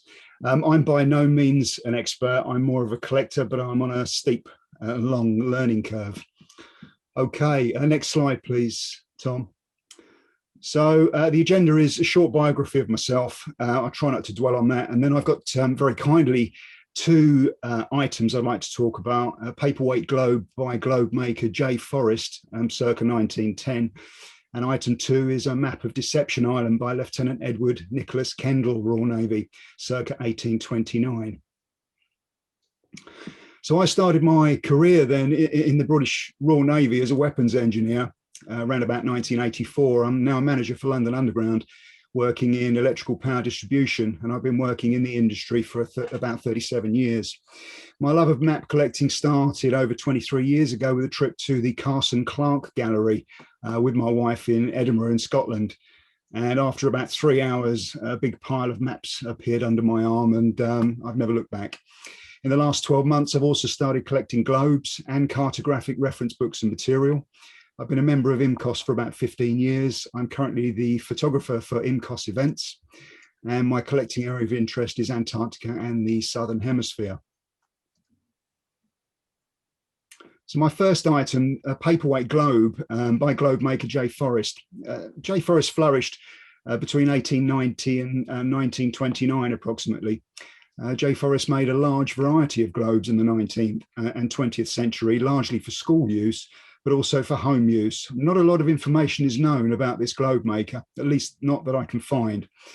Their prolific output included table globes, some on ebonized turn stands, floor globes and novelty globes, including terrestrial globes on geared turntable stands, and globe form cigarette lighters and paperweight globes like the one you see here. Forrest globes were mainly labelled in French, with some for export in English or Spanish, My paperweight globe is the French revision. Next slide, please. In the second quarter of the 20th century, J. Forrest was succeeded by the geographical publishing firm Girard and Barrère, which continued to offer Globes Forrest at the same Rue de Buchy address in Paris that Forrest used. During the early and mid-20th century, the firm also produced globes and geographical publications as Girard, Barrère et Thomas. This may have been a merger or partnership with the 19th century Paris globe maker, G. Thomas. Next slide, please. This novelty globe is 10 inches in diameter, is tactile, and will comfortably fit into the palm of your hand. The globe weighs approximately 0.45 kilograms and is balanced so as to always rotate into an upright position. The globe is weighted with lead and embellished with an ornate silver shaft. The surface is covered with a wooden shroud upon which the map gauze were applied. The surface was then glazed with several layers of varnish to protect the gauze from wear. It's fairly easy to date globes by geographical events that have happened throughout time, and I believe this globe to have been made in approximately 1910. My second item is a map of Deception Island, 1829. Next slide, please. This map was drawn by Lieutenant Edward Nicholas Kendall, Royal Navy, 1829. Edward Nicholas Kendall, known affectionately as Ned to his shipmates and friends, was an English hydrographer, Royal Naval officer and polar explorer. In 1829, the British naval expedition to the South Atlantic made a scientific survey of the island, and Lieutenant Kendall of HMS Chanticleer, under the command of Captain Henry Foster, made the first map, which is the first accurately surveyed map of any part of the Antarctic continent or islands. Deception Island remains an important base for scientific research. Kendall's map remains an unusual 19th century map of Antarctica. And on the right here, you can see the ship that he was on, Her Majesty's sloop Chanticleer, seen here off of Valletta in Malta. It's a Cherokee class 10-gun brig. A brig is a two-masted ship, square-rigged, of the British Royal Navy. Next slide, please. The map formed part of Lieutenant Kendall's private journal and was originally published in the Royal Geographic Society, Volume 1 in 1832 by publisher John Murray. The map is approximately 183 by 125 millimeters in size and is uncoloured. Deception Island is a 14-kilometre wide crescent-shaped island in the New South Shetland Islands, close to the Antarctic Peninsula, at approximately 63 degrees latitude, just above the Antarctic Circle. It is one of the most well-known active volcanoes of the Antarctic region and is located on the axis of the Bransfield Strait Basin, a well-known area of active volcanic rift. Moving from left to right, rotating clockwise, we can see that the island has wildlife, including Cape pigeons, storm petrels, Dominican gulls, sea skewers, penguins, and seals frequent the island. In the centre, there is a harbour called Port Foster. And we can also see to the right in Pendulum Cove, which is a magnetic scientific observatory. Mount Pond is the tallest part of the island at 539 metres. And the centre consists of a fumarole, which is an opening at the Earth's crust that emits superheated gases from the shallow magma fissure below, creating a thermal spring above. Whalers Bay can be seen to the bottom right-hand corner of the map. And unusually, there is an entrance to this caldera harbour. And this caldera entrance is commonly known as Neptune's Bellows. Next slide, please. Zooming into the bottom half of the map, we can see the map has been drawn by Lieutenant Ian Kendall, 1829. Below are the coordinates of the observatory within the island. The island is approximately 8,724 miles from the UK. So you can appreciate that once these drawings were made, the ship then had to get all the way home before engravings could be made and publications could be made. There's a humble compass rose to the right and a humble scale as well, you can see underneath the observatory coordinates. We can see that this was engraved by J&C Walker, and published by John Murray in 1832, as previously mentioned. Next slide, please. For anyone who doesn't know, Deception Island forms part of a cluster in the Antarctic Peninsula known as the South Shetland Island Cluster. Deception Island there is coloured in red. The islands were first sighted in the 16th century and early 17th century by Dutch and Spanish mariners. But Deception Island was formally discovered by a British mariner, Captain William Smith, in 1819, and also by fishing sealers in 1820. The area of the cluster is approximately 1,424 square miles. Next slide, please. The island surrounds a caldera of an active volcano. There was activity in '87, 2 years before I visited the island, with the British Royal Navy in 1989 aboard HMS Endurance, pennant number A171. At the centre of the island is a 7-kilometre caldera, or large cauldron-like hollow, which was formed shortly after the volcanic eruption, emptying its magma chamber, and it's at its epicentre. Seawater then entered the caldera and formed a harbour. Ships can enter the centre of the caldera via a small gap in the southeastern corner of this drawing here, or map here, should I say. And it has been known for people to swim in these fumarole waters as the heat from the still active volcano below warms the void above, but only to about 2 degrees centigrade or 35 degrees Fahrenheit. The island previously held a whaling station, but is now a tourist destination and scientific outpost with Argentine and Spanish research bases within. Various countries have asserted sovereignty over the island, but it remains under the administration of the Antarctic Treaty System. Next slide, please. Okay, that ends my my short presentation. I hope you've enjoyed it, everyone. Thank you for listening. Thank you, Mark. Right. And I was about to give you a verbal ding because the dinger is not compliant. So from now on, I will go ding if somebody is at their 9-minute point. We have a question though for you, Mark. You don't get off that easily. Firstly, is it a compass rose, a true rose, or is it a compass? I can't answer that, to be honest. I'm not qualified enough yet, Mike. But does it look like a rose? Well, no, it doesn't. And funny enough, that question came up when I was putting this presentation together because I wasn't entirely sure. You see compass roses, like if I call it that, you know, all the time, but some are more elaborate than others. And the correct terminology of them, I'm still learning, to be honest, Mike. Okay. Next question. Where did you get the name Deception? Be quick. That I don't know either. I'm afraid. Okay. I'm not so very you good. won't know if Argentina has a different name for it. Well, most probably. It's not my question. I'm not trying to put you on the spot, Mark. Well, no, I mean, that area of the world is contentious anyway, as we know. Yeah. And, you know, it's well documented that some countries feel as though they discovered these lands before perhaps we did. But well, this is the point at which I need to tell. I've been dying to say this, but not too far away in the South Atlantic, doing a different expedition, each midshipman who spotted a new island was allowed to name it after themselves. And so that's where you will find Sweeting Island.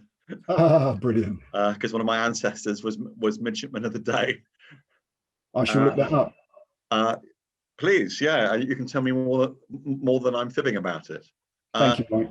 But we do need to move on to David Webb. David is a founder member of IMCoS, and I think we can very much call him a stalwart of the society. He's an expert on English road maps, particularly in the style of Ogilvy, in other words, strip maps, and he'll be sharing about some of those now. Over to you, David. David. You might need to unmute yourself, David. Can somebody unmute David for him? Let's see here. I've asked him to unmute, but he has to accept the invitation. All right, there he is. I see him. Hold on. Let's see. Let's do unmute. So David, if you can hear us, you need to accept the invitation to unmute and unmute yourself.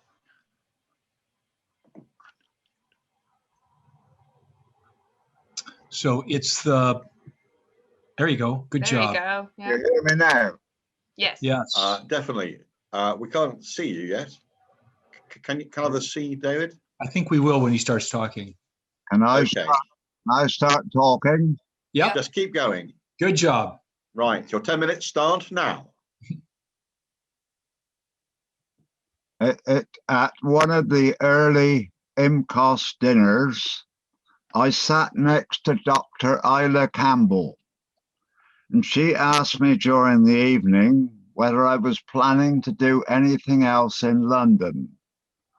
I told her that I wanted to go to the London University Library because I gathered they had an unusual road map book.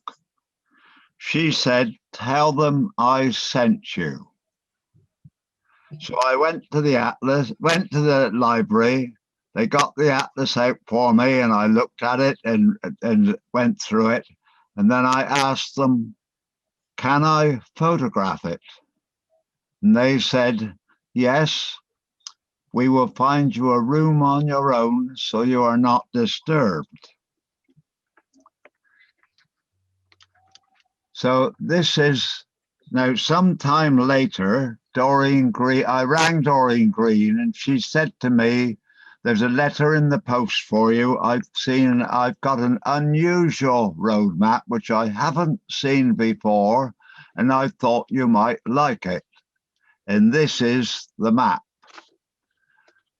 London to Land's End, a copy of Ogilvy, but Ogilvy used 4 maps, and this one is all condensed onto 1 map. And instead of the usual nice cartouches in Ogilvy map, the cartouche is rather a small one like we showed you just now. Now, sometime later, Doreen Green rang me and said, "I've found another of these maps." And I said, "Well, I'd like to buy it." She said, "It won't be quite as cheap as the last one because I know what this is now. I know it's Herman Mole." Sounds like Doreen. That one. Can we have the next one? Yep, there it is. Coming up. Now, this map is rather unusual. It's the only one in the atlas. When I say atlas, there was only 11 maps. These have different cartouches. And if we go on again, we've got a close-up. Here we are, the close-up of the cartouche, London to Dover.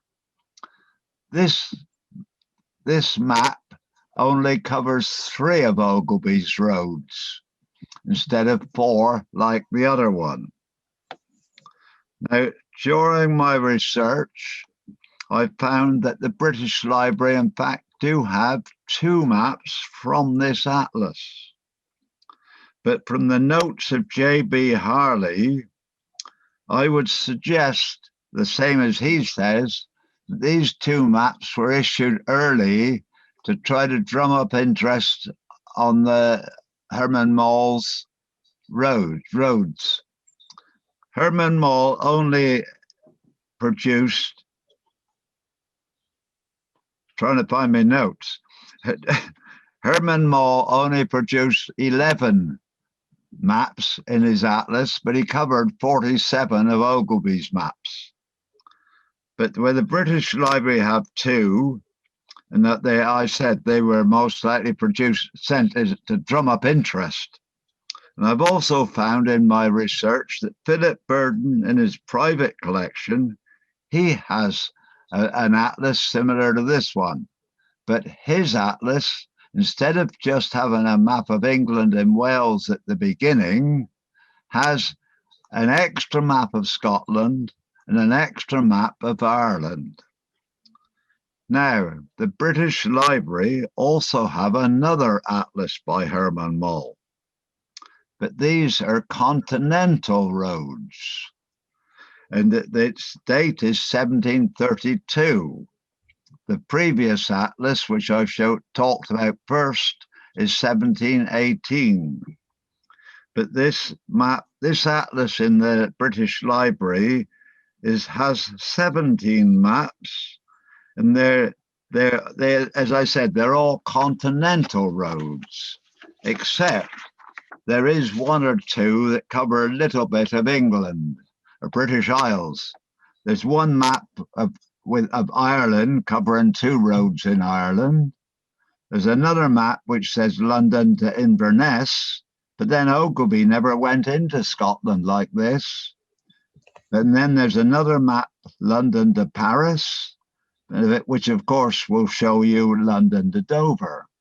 And there's another map which says London to Amsterdam, but this will only show you up to Harwich.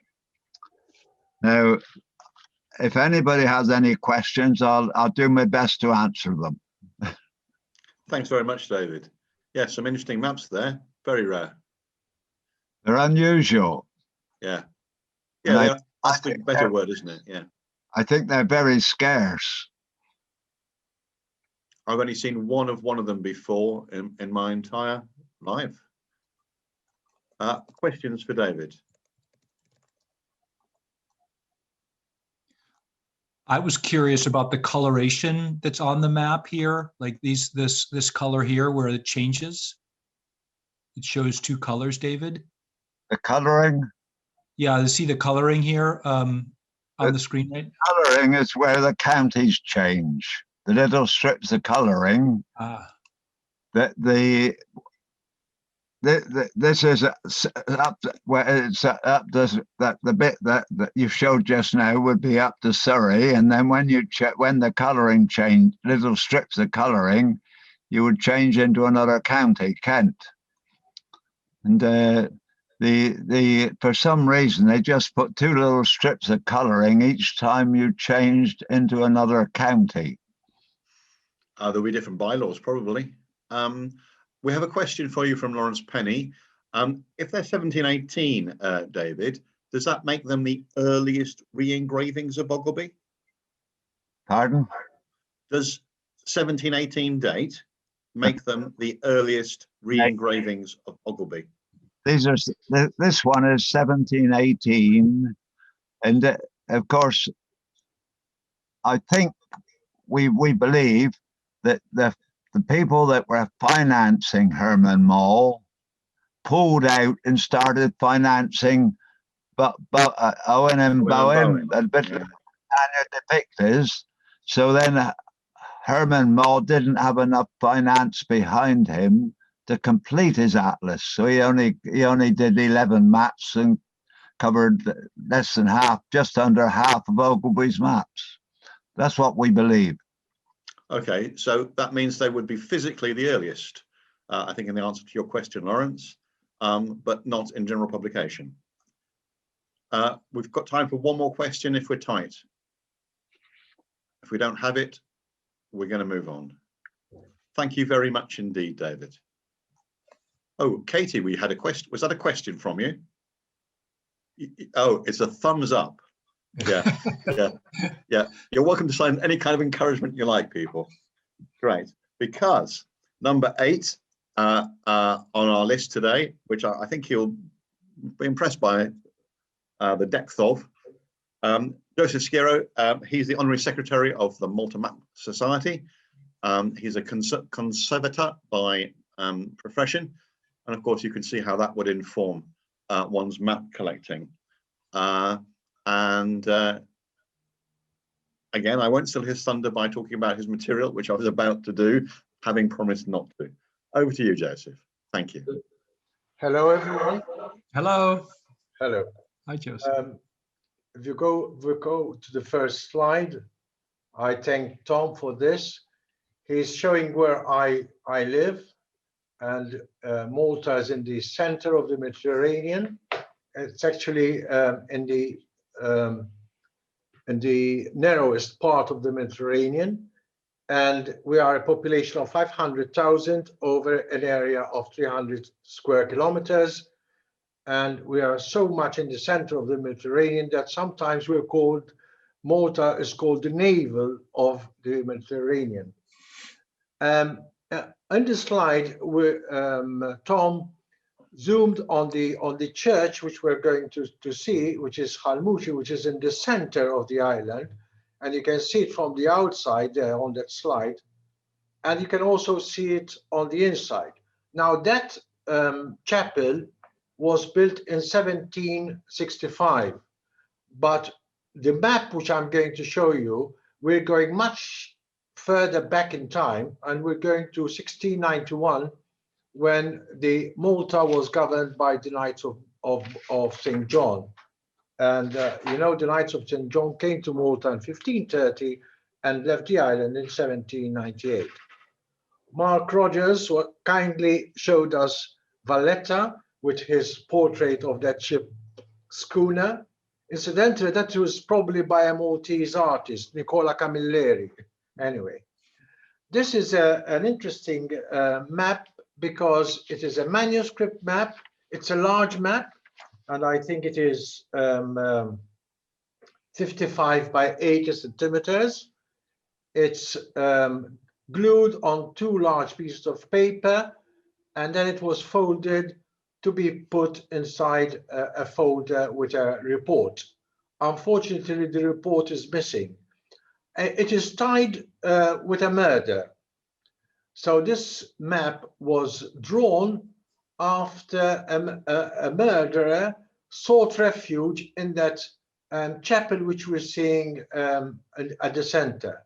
The chapel is the medieval chapel which was there before the chapel which we have just seen in the previous slide. And what happened was that this chap, Filippo Fenech, committed a robbery, and in the robbery he killed the owner of the shop he was robbing. And when he found himself in such a predicament, he went to hide inside the small chapel of the small hamlet called Halmushi. And he could do that because in those days, the churches enjoyed ecclesiastical immunity. We're still looking for immunity behind the mask nowadays, anyway. And so when the authorities of the land noticed that he went to hide in that church, the governor of the island, who was the noble Testaferrata, sent the police to the area to suss him out. And what they did was, in front of the small chapel, there is this alley, and they hid inside that alley. Well, this Filippo, when he saw that there was nobody around, it was one Thursday afternoon in the quiet of the evening, he took out a bucket full of his personal remains and to throw them out in the fields nearby. As soon as he came out of the church, he was shot at by the police. And you can see there on the facade of the church the bullet holes which hit him and the facade of the church. Unfortunately, this chap was not killed on the spot, but he was gravely wounded, and he managed to crawl inside the church. And when this thing came to be known to the ecclesiastical authorities, especially with the inquisitor, all hell broke loose. Now you have to know that in Malta, in those days, there were 4 authorities. There was the Grand Master, there was the Bishop, there was the Governor, who was just the Testaferrata, who sent the police, and there was the Inquisitor. don't worry, all of them were autocratic, so you never stood a chance anyway. And when the inquisitor saw what happened to this guy, all hell, as I said, broke loose, and the inquisitor wanted to do an inquiry. And he called for testaferrata, which he didn't go for because he was afraid of the inquisitor. And the idea was because he had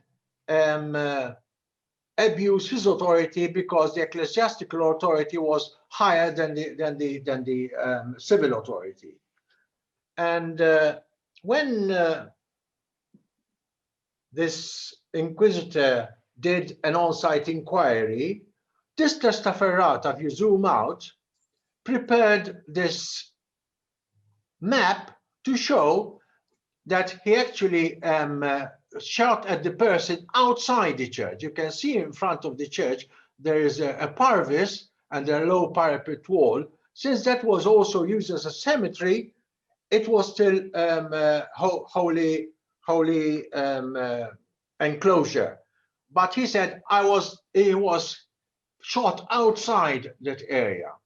Now, unfortunately, as I said, the report is missing. It's missing in the Inquisitorial Archives in Malta, and there's supposed to be a copy in the Vatican Archives, which also we cannot find. So this is the primary source of what happened on that 26th July 1691. Remember this date, 26 July. And this is probably go back to the. Now this was probably commissioned by Testaferrata, and he, as you can see, it's a ridiculous map to have a sketch map of this sort in such detail and such artistry. I think that Testaferrata, who was a nobleman in Malta, wanted to prove also his power, especially his financial power, and he commissioned this map. Actually, it's a very nice map because it was, as I said, done by an architect, and I believe it was Lorenzo Gaffa. And as you can see that there are architectural items in it. For example, the legend is on an architectural plinth. The scale below is also an architectural plinth. You see, there's the legend of what happened, and so we know a lot of the persons who were. And then there's also the plan of the church in a gonfalon with tied to the ends. So it's a very beautiful map. You're on your 9 minutes. Yeah, it's also important because this map also shows, as I said, it's 1691, and it shows the vernacular architecture of the period. If we go to the next one, however, the story doesn't end here. A friend of mine comes to my house to see this map, and I told him that this was connected with a murder, and it happened on the 26th of July, 1691. He said, "You're wrong. I've been to the Vatican, and I've seen the case of Halmushi, and it was 1745. What happened was that this was another case of another murderer who sought refuge in this church, and this is the church which we saw. It's still there, which we saw in the picture in the first slide. And as you can see, that is what he called a sketch, not the one like the. But the coincidence is that they both happened on this 26th of July, but 54 years apart. This is in the Vatican Archives. The other is in my collection. Well, we know where not to go to seek refuge. Yeah. And not go to Halmushi for sure, because they're all killers, I think. Yeah. Well, thank you very much, Joseph. I don't know if you're aware, but Malta is the only place to be awarded a medal. Yes. It's holder of the George Cross, which is the equivalent of both the Victoria Cross and the US Medal of Honor, but for civilians. Yes. That's always my main Malta fact. Again, put your questions, please, in the chat stream. But because the 10 minutes are finished, we're going to continue now with Dr. Stephen Nagler. When Dr. Nagler is not wrestling with matters related to quantum physics, he collects maps of Canada, Denmark, and the Holy Land. Having 3 collecting threads of my own, I'm deeply sympathetic to the condition. Anyway, over now to Stephen Nagler. Thank you very much. I hope you can hear me because I just got a warning that my internet is unstable. So did I, but you sound absolutely fine. Okay, great. And I'd like to thank the organizers for putting this together. I think I've been a member of IMCoS for about 20 years. This is the first time I've been able to actively participate in a function. So, if we can go to the first slide. This is the title page for what is known as the Jabotinsky Atlas. This was the first atlas printed in Hebrew. And Zev Jabotinsky is known primarily for his politics, which I won't discuss, but in fact, he was by profession a writer. He was very interested in developing modern Hebrew as a language. He famously translated many literary works into Hebrew, including Edgar Allan Poe and Dante's Inferno. And he got together with a newspaper editor, Shmuel Perelman, and produced this atlas, in part to try to develop a sort of geographical lexicon for modern Hebrew. It was intended largely as a school atlas. It was published by a publishing company, Hasefer, that was partly owned by Jabotinsky and situated in Mandatory Palestine, but in fact it was printed in London and Leipzig. Now, the most famous map in the atlas is actually the map of the land of Israel. I'm not going to talk about that. What grabbed me and actually shocked me in a way was the map of North America. So if we could move to the next slide. And there we go. This is a map of North America from the atlas. You can see it's a rather plain map, and it's rather sparsely labeled, as you might expect for a school atlas. What you see here, if you could advance the slide, please, Tom, is the main map is just a political map of North America. I've just translated the title, and the inset here happens to be the population density. Now, what I'm going to do is to do a close-up of Western Canada, which is actually where I'm originally from. And here's where things for me started to get weird. So if you could move to the next slide, please. So here you see Western Canada, and most of you will probably recognize the provinces from left to right of British Columbia, Alberta, Saskatchewan, and Manitoba. Now, this illustrates a lot of the very idiosyncratic aspects of this whole atlas.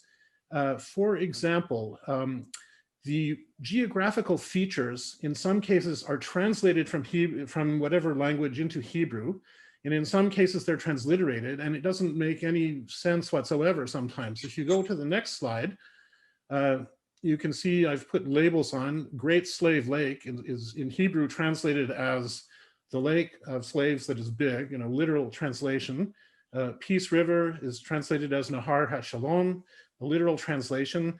But if I look south at the Snake River, it's translated Nahar HaSnake. It's just transliterated. I mean, that might make sense for something named after a person, but I can't figure out why and how they chose what to translate and what to transliterate. Another interesting aspect, if we go to the next slide, is the choice of geographical, or not geographical, but sort of settlements, human population places that they chose to represent. So if I look in the province of Alberta, I notice that Calgary is on the map. Edmonton, which was the provincial capital and an equally large city in 1925, is missing. If I look at Saskatchewan, Regina is on the map. Saskatoon is missing. And actually, both Calgary and Regina are printed in small Hebrew script, whereas you see there are a whole bunch of other places there that are printed in larger Hebrew block letters, none of which are big cities. If I go to the next slide, I've got labels on those, and represented by capital English letters to show. And what these are, as it turns out, are Jewish agricultural colonies that existed in Western Canada at that time. Now, one thing that shocked me here is part of my family, as I will get to, actually came from Rumsey, Alberta, which you can see is in the map of Alberta near Calgary. These Jewish agricultural colonies were sponsored by Baron Maurice de Hirsch, who set up something called the Jewish Colonization Association in 1891. The first such farming colony was Hirsch, which is there in Saskatchewan and is shown. Basically, he wanted to make it possible for people from Eastern Europe, principally Russia, to move overseas where they could actually own land and become farmers. And he sponsored Jewish immigration to Western Canada, primarily Argentina, and a little bit to Brazil. And if I go to the next slide, I've just moved up. These are labeled as such in the legends of the map. I've copied one from the northern part of the United States map. So these were agricultural colonies in Canada, colonies of the JCA in Canada, just what I was talking about. Right, thank you. So the atlas itself contains text that says there were 14 such colonies in Western Canada, which sounds about right from what I know. Why he chose to portray these 5, again, I don't know, but he's done a much better job of these than he's done of Calgary, Edmonton, Brandon, other cities that were there. And obviously to the people producing this atlas, these were very important, basically for the idea that these Jewish people would move and become farmers. I think this entire atlas kind of is a persuasive atlas in the same way as PJ Mode has talked about persuasive maps. There's a lot of information about Jewish population in different countries and what they did and so on. Now, I would like to go to the next map and just show something. What was kind of weird about this is that the geographical locations of these places are not correct. So if you want to find out where Rumsey, Alberta is, luckily you can go to the Rumsey Map Center. And there they have a Bartholomew Atlas from 1922, which I've shown a bit of a blow up here. And what you can see is in the lower left is Calgary, circled in blue. And there's an arrow drawn to Rumsey, which did appear on the regular maps in the 1920s, also circled in blue. And you'll notice that Rumsey is to the northeast of Calgary. Right now, if I go to the next slide, please. And here I show what's depicted on that map. Actually, you can see it has Rumsey to the southeast of Calgary. So apparently the actual locations of these places was not important to the makers of the atlas, or at least not very important. The idea that they were there was the thing they were interested in, which kind of I found extremely surprising as well.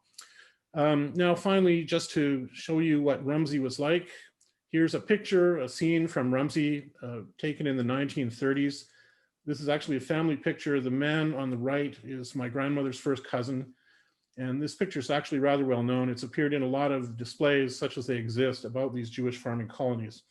I will add that very few people probably in Canada are even aware of these. The 1930s were particularly harsh for farmers in Western Canada. A lot of small family farms went out of business. They were picked up by much larger farms. In most of these Jewish farming colonies, people either moved to the city or became assimilated. And so more or less they died out by the 1960s. But this atlas kind of preserves a unique memory of them in certain respects. So that's all I have to say in my 5 to 10 minutes here, and I'll be happy to answer questions. Great. And thank you for the timing part of it. And also that final image, which I think says more than any words could say. Questions for Stephen? I don't see any coming through. We are on the home straight now. And in the spirit of the wedding of Cana in Galilee, we're keeping the best to the end, maybe, in the form of John Davies. Just one more moment to see whether there's anything else coming through. No, there isn't. So, John is, oh, do we have somebody? David? No, that was just me saying I'm here. Okay, right. Hey, I've got to say something nice about you before you're allowed to speak. Okay. That's one of the rules. I'm going to give a plug for your book. The Red Atlas, How the Soviet Union Secretly Mapped the World. Says it all, doesn't it, really? And I would also heartily recommend to you John's website, www.sovietmaps.com. Other than that, it's a fascinating and well-known topic, and you do have an authority on it before you. Over to you. Thank you very much. Let's see the first picture. Okay, the two maps, these two maps of central London, they happen to be the same scale and they're the same date, both 1 to 25,000, both 1985. So they make a very interesting comparison. And the one on the right is the Ordnance Survey map. And of course, we Brits like to think that the Ordnance Survey is the gold standard in cartography and map making. But when you compare it with what the Soviet map shows, the Soviet map on the left is it's a military map, it's secret, it's produced during the Cold War by the military topographic unit of the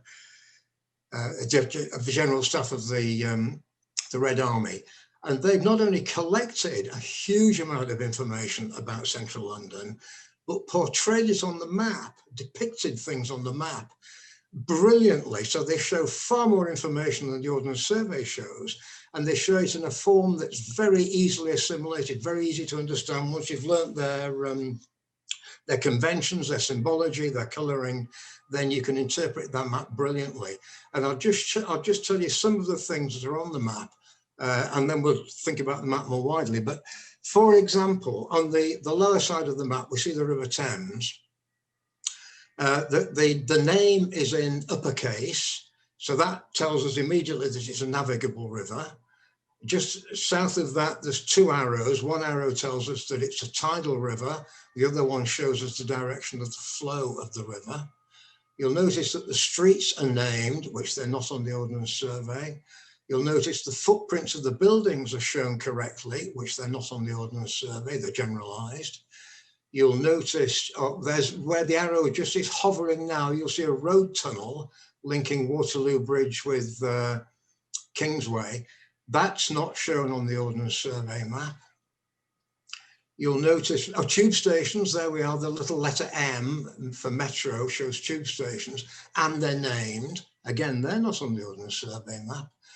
And intriguingly also, you notice the purple number 248, there's a black lower down number 28, and a green just off the edge of the picture down at the bottom left-hand corner.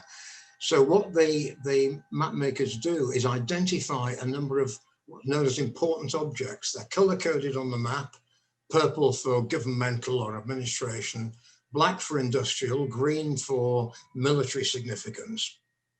So these particular items are color-coded on the map, they're numbered, they're listed on an accompanying index. So that illustration, I think, just shows you how meticulous the map makers are and how brilliantly they convey the information cartographically. So the London map, it's 1 to 25,000. It's in 4 sheets covering the whole of the Greater London area. And it's called, it's part of a series known as city maps or city plans. If we look at the next slide, this is a tip. So city plans, there are about 2,000, more than that, more than 2,000 worldwide city plans. Around about 100 of them in the UK, similar number in the US, and the rest in the rest of Europe and the rest of the world. They're all either 1 to 10,000 or 1 to 25,000. They're all created during the Cold War period of the 1960s up to the 1990. And a very typical one is this one. Chester is a small city in the north of England. And the map there, you see it on the left, the entirety of the map. And I've shown it like that because it shows you, first of all, it captures at a glance. You see the extent of the city, you see the surrounding countryside, you can see the nature of the terrain, the colouring tells you where the buildings are, the colouring and tells you where the industry is.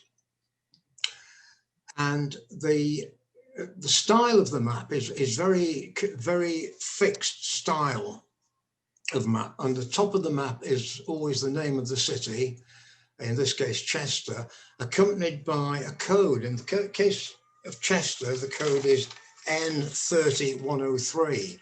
So that coding is from the International Map of the World Symbology, but it tells you at a glance where in the world this map is. So any Russian officer could pick up this map and he would instantly know where in the world this place is. The place names are all, we'll come to place names later. Let's just talk about the rest of this map. The marginalia is fascinating because the top right-hand corner, there is this list I mentioned on the London map. We saw important objects. So in Chester, there are 24 important objects. They're listed and named where they possibly can. They'll name the factory or they'll name the product of the factory. Sometimes they put a little asterisk saying we don't actually know, production unknown. But all the important civil buildings, all the important infrastructure, industry, transportation is all there. It's listed, numbered, and color-coded on the map. Below the index is a street index. That long thing down the center of the right-hand side is a street index. And then the panel at the bottom is a description. It's called Spravka in Russian, and it's a written essay. It's a description of typically a couple of 2,500 words, describing in a very stylized format everything we need to know about this city, about the terrain, about the climate, about the topography, about the nature of the industry, the communications, and the people, the ethnicity of the people. Fascinating collection of information. So these maps convey or tell us that there was a vast amount of research done during this period and beautifully created onto these magnificent maps. And it wasn't a one-off project. Many of the cities in Britain will have a map dated, say, the 1950s, and another map in the 1960s or the 1970s. So they repeatedly went round revising these maps and reprinting them. The next slide, if we can go to the next slide, the city plans were only one part of the story. The city plans are rectangular, based on a local meridian, but alongside them, there's a series of maps called the topographic maps, the topos, and these are continuous and they're not rectangular. The sides of these maps are dictated by lines of longitude, so they're not, so they taper towards the north. And these topo sheets are of 5 scales, 1 to 1 million, 1 to 500,000, 1 to 200,000, 1 to 100,000, and 1 to 50,000. Now, they didn't necessarily cover the entire land surface of the world at all scales, but certainly those smaller scales, the whole of the Americas, the whole of Europe and the Asia, everywhere was done up to 200,000. And certainly Britain and much of Europe at 100,000 and 50,000. The smaller scales you might consider as strategic planning maps. And then they get to the larger scales, which you call tactical maps. And I've chosen to show you the 200,000 because this is quite an interesting one. So the map has, well, you can see the size of the map on the right there. It's maybe about 0.5 meter by 0.5 meter, 500 millimeters in each way. So very convenient size of piece of paper to be handling. Shows a significant map part of southeast England. So as a planning map, as a traversing, or the going, as the militia would call it, how to traverse the country, it's a very useful scale. You'll see topography, but we see the ways of traveling, particularly. When we look at the detail, this little detailed excerpt I've shown you on the right, you'll see overprinted in purple the kind of information you need for traveling, which is distances between marked points on the highway. And then these annotated, the 1024 by 36 over 100, that's showing us, that's annotating a bridge. So it says the bridge is of reinforced concrete, and there's the length and the width of the bridge and the carrying capacity. And you'll see a second such bridge just to the right of it. And also on here, you'll see that the motorway is named E107. It's named the M2, which we would know it as the M2, but they're also showing the European road number, which they're never used on British maps. But that shows us that this is very much part of an international project. There's the international, the E107 number. And the place names are all rendered transliterated so that the correct pronunciation is shown in Cyrillic. So a Russian speaker will pick up these maps, and for all the weird pronunciations there are of British place names or Welsh or Irish or any other nationality of place names, a Russian speaker would have to pick up one of these maps and correctly pronounce the names. It wouldn't be much use if he was looking at a road sign, but he can ask the locals. So I think these maps are a magnificent indication of what the Russians were capable of doing. And it just begs the question, why, if you were planning to blow the whole place up, why bother making such magnificent detailed maps of it? That's my story. Thank you. Well, if I need to get my T55 to Liverpool, I now know how to do so. Yeah. Well, thank you very much indeed, John. The questions have been flowing thick and fast while you've been speaking. Okay. This has got our curiosity bump, I think. I think we need to make the promise that we'll be utterly done by 8:30. Okay. For everybody's sake. And please don't feel you have to stay if you've got other things to do. But there's some good questions here. Number one, easy one. They get harder, by the way.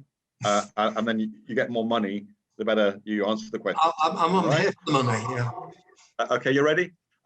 Does the London map show hidden or disused underground stations? It shows what they knew. And intriguingly, I'll just divert from the question slightly, because the London map is accompanied by a geographical diagram of the tube network.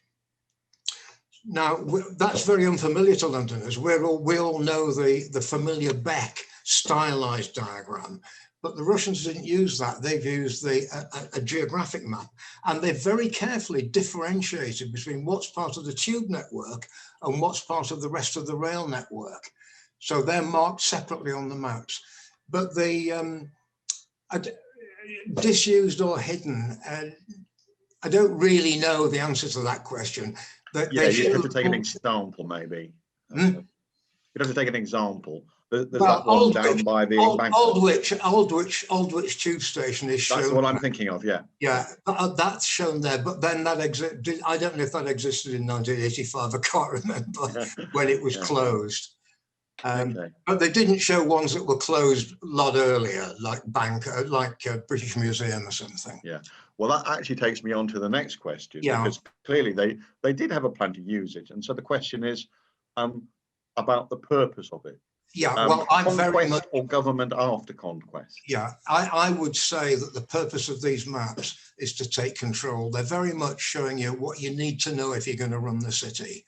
So they're not hostile. Well, they're hostile in the sense that, yeah, they would like to come and run the place, but they're not hostile in the sense of this is what we're planning to bomb. They're not planning to flatten the place. Clearly not, yeah. They're planning to take over, and you need to know. These maps show and indicate the bus stations, the post offices, the civil facilities, the infrastructure that you need to run the place, not what you need to bomb to disable the place. So really, when the workers' paradise was declared, rather than exactly, yeah. But it takes me to very nicely the next question, which was, how do you think they obtained that level of detail? By many different ways, and one of the main reasons or the purposes of the book is to look at the evidence on the map and, like, reverse engineering or detective work. Where could this piece of information come from? They've come, clearly some of it has come from Ordnance Survey maps, but clearly not all of it. And what they've used are trade directories, they've used A to Z street atlases, they've used satellite surveillance, because quite often there's things shown on these maps later than any British maps. So, you know, there's roads under construction. There's mistakes that indicate something that's been going on. One of the maps of the north of England shows a long lateral a linear excavation, which they've marked as being a road under construction. It isn't, it's a pipeline under construction. So that tells us that was misunderstood satellite imagery. Great. So the details come from anything they could possibly get their hands on, and possibly from friendship exchange visits. You know, trade unions, teachers would visit Soviet Union, they would visit here. And I'm sure people inadvertently provided a lot of information about where they worked, what the factory made, what was going on in the town at the time. Well, I mean, we very much appreciate you hanging on to the last spot, because we've made you work harder. There was one final question. Do you think these maps were made for espionage? For espionage? Is there any evidence? Well, they're made by espionage for control. The purpose of the maps isn't espionage. Yeah, it was covertly designed. Yeah. But yeah, very much. I mean, very many different sources, and were they made by? Were the boots on the ground involved? Did spies or others, agents, tour around collecting information? And to some extent, the answer is yes. There are some of those bridge annotations where they're showing the clearance under the bridge or the bridge construction. Probably people on the ground collected that information. You know, maybe diplomats from the embassy would be touring and collecting information. So there would be some on the ground surveillance, yeah. Well, that's interesting, isn't it, really? But it was everywhere. It wasn't just the UK, it wasn't just the United States. It was anywhere that they could do so. Anywhere you could get the information, and Europe extensively, yes. Yeah. And the States, the maps of the States are just as detailed and just as fascinating. Thank you. Well, I'm now going to just throw open, if there's any questions that we somehow have missed, that have occurred to you from other talks before we knock off, this is the time to bring them in. Many of you have been in public meetings where, you know, everybody then just sits on their hands, but this is for you, and thank you yet again to our speakers, who they've gone a long way beyond show and tell, haven't they? Some of it has been, you know, unique information. Some of it has been new insight.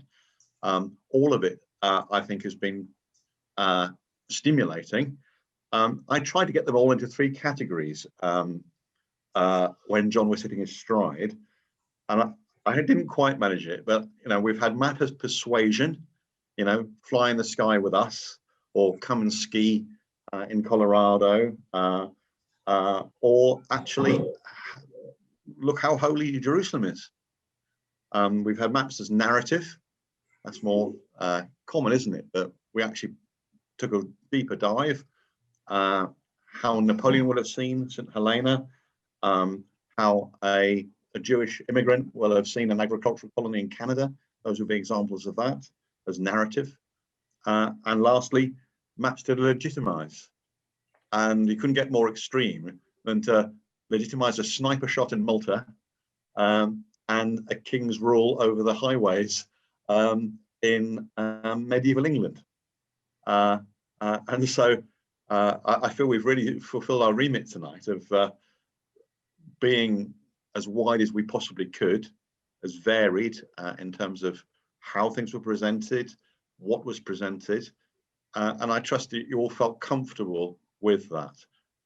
We would love your feedback. We're going to send out various links to you over the next couple of days so that you can access the exhibition, use various resources that people have provided.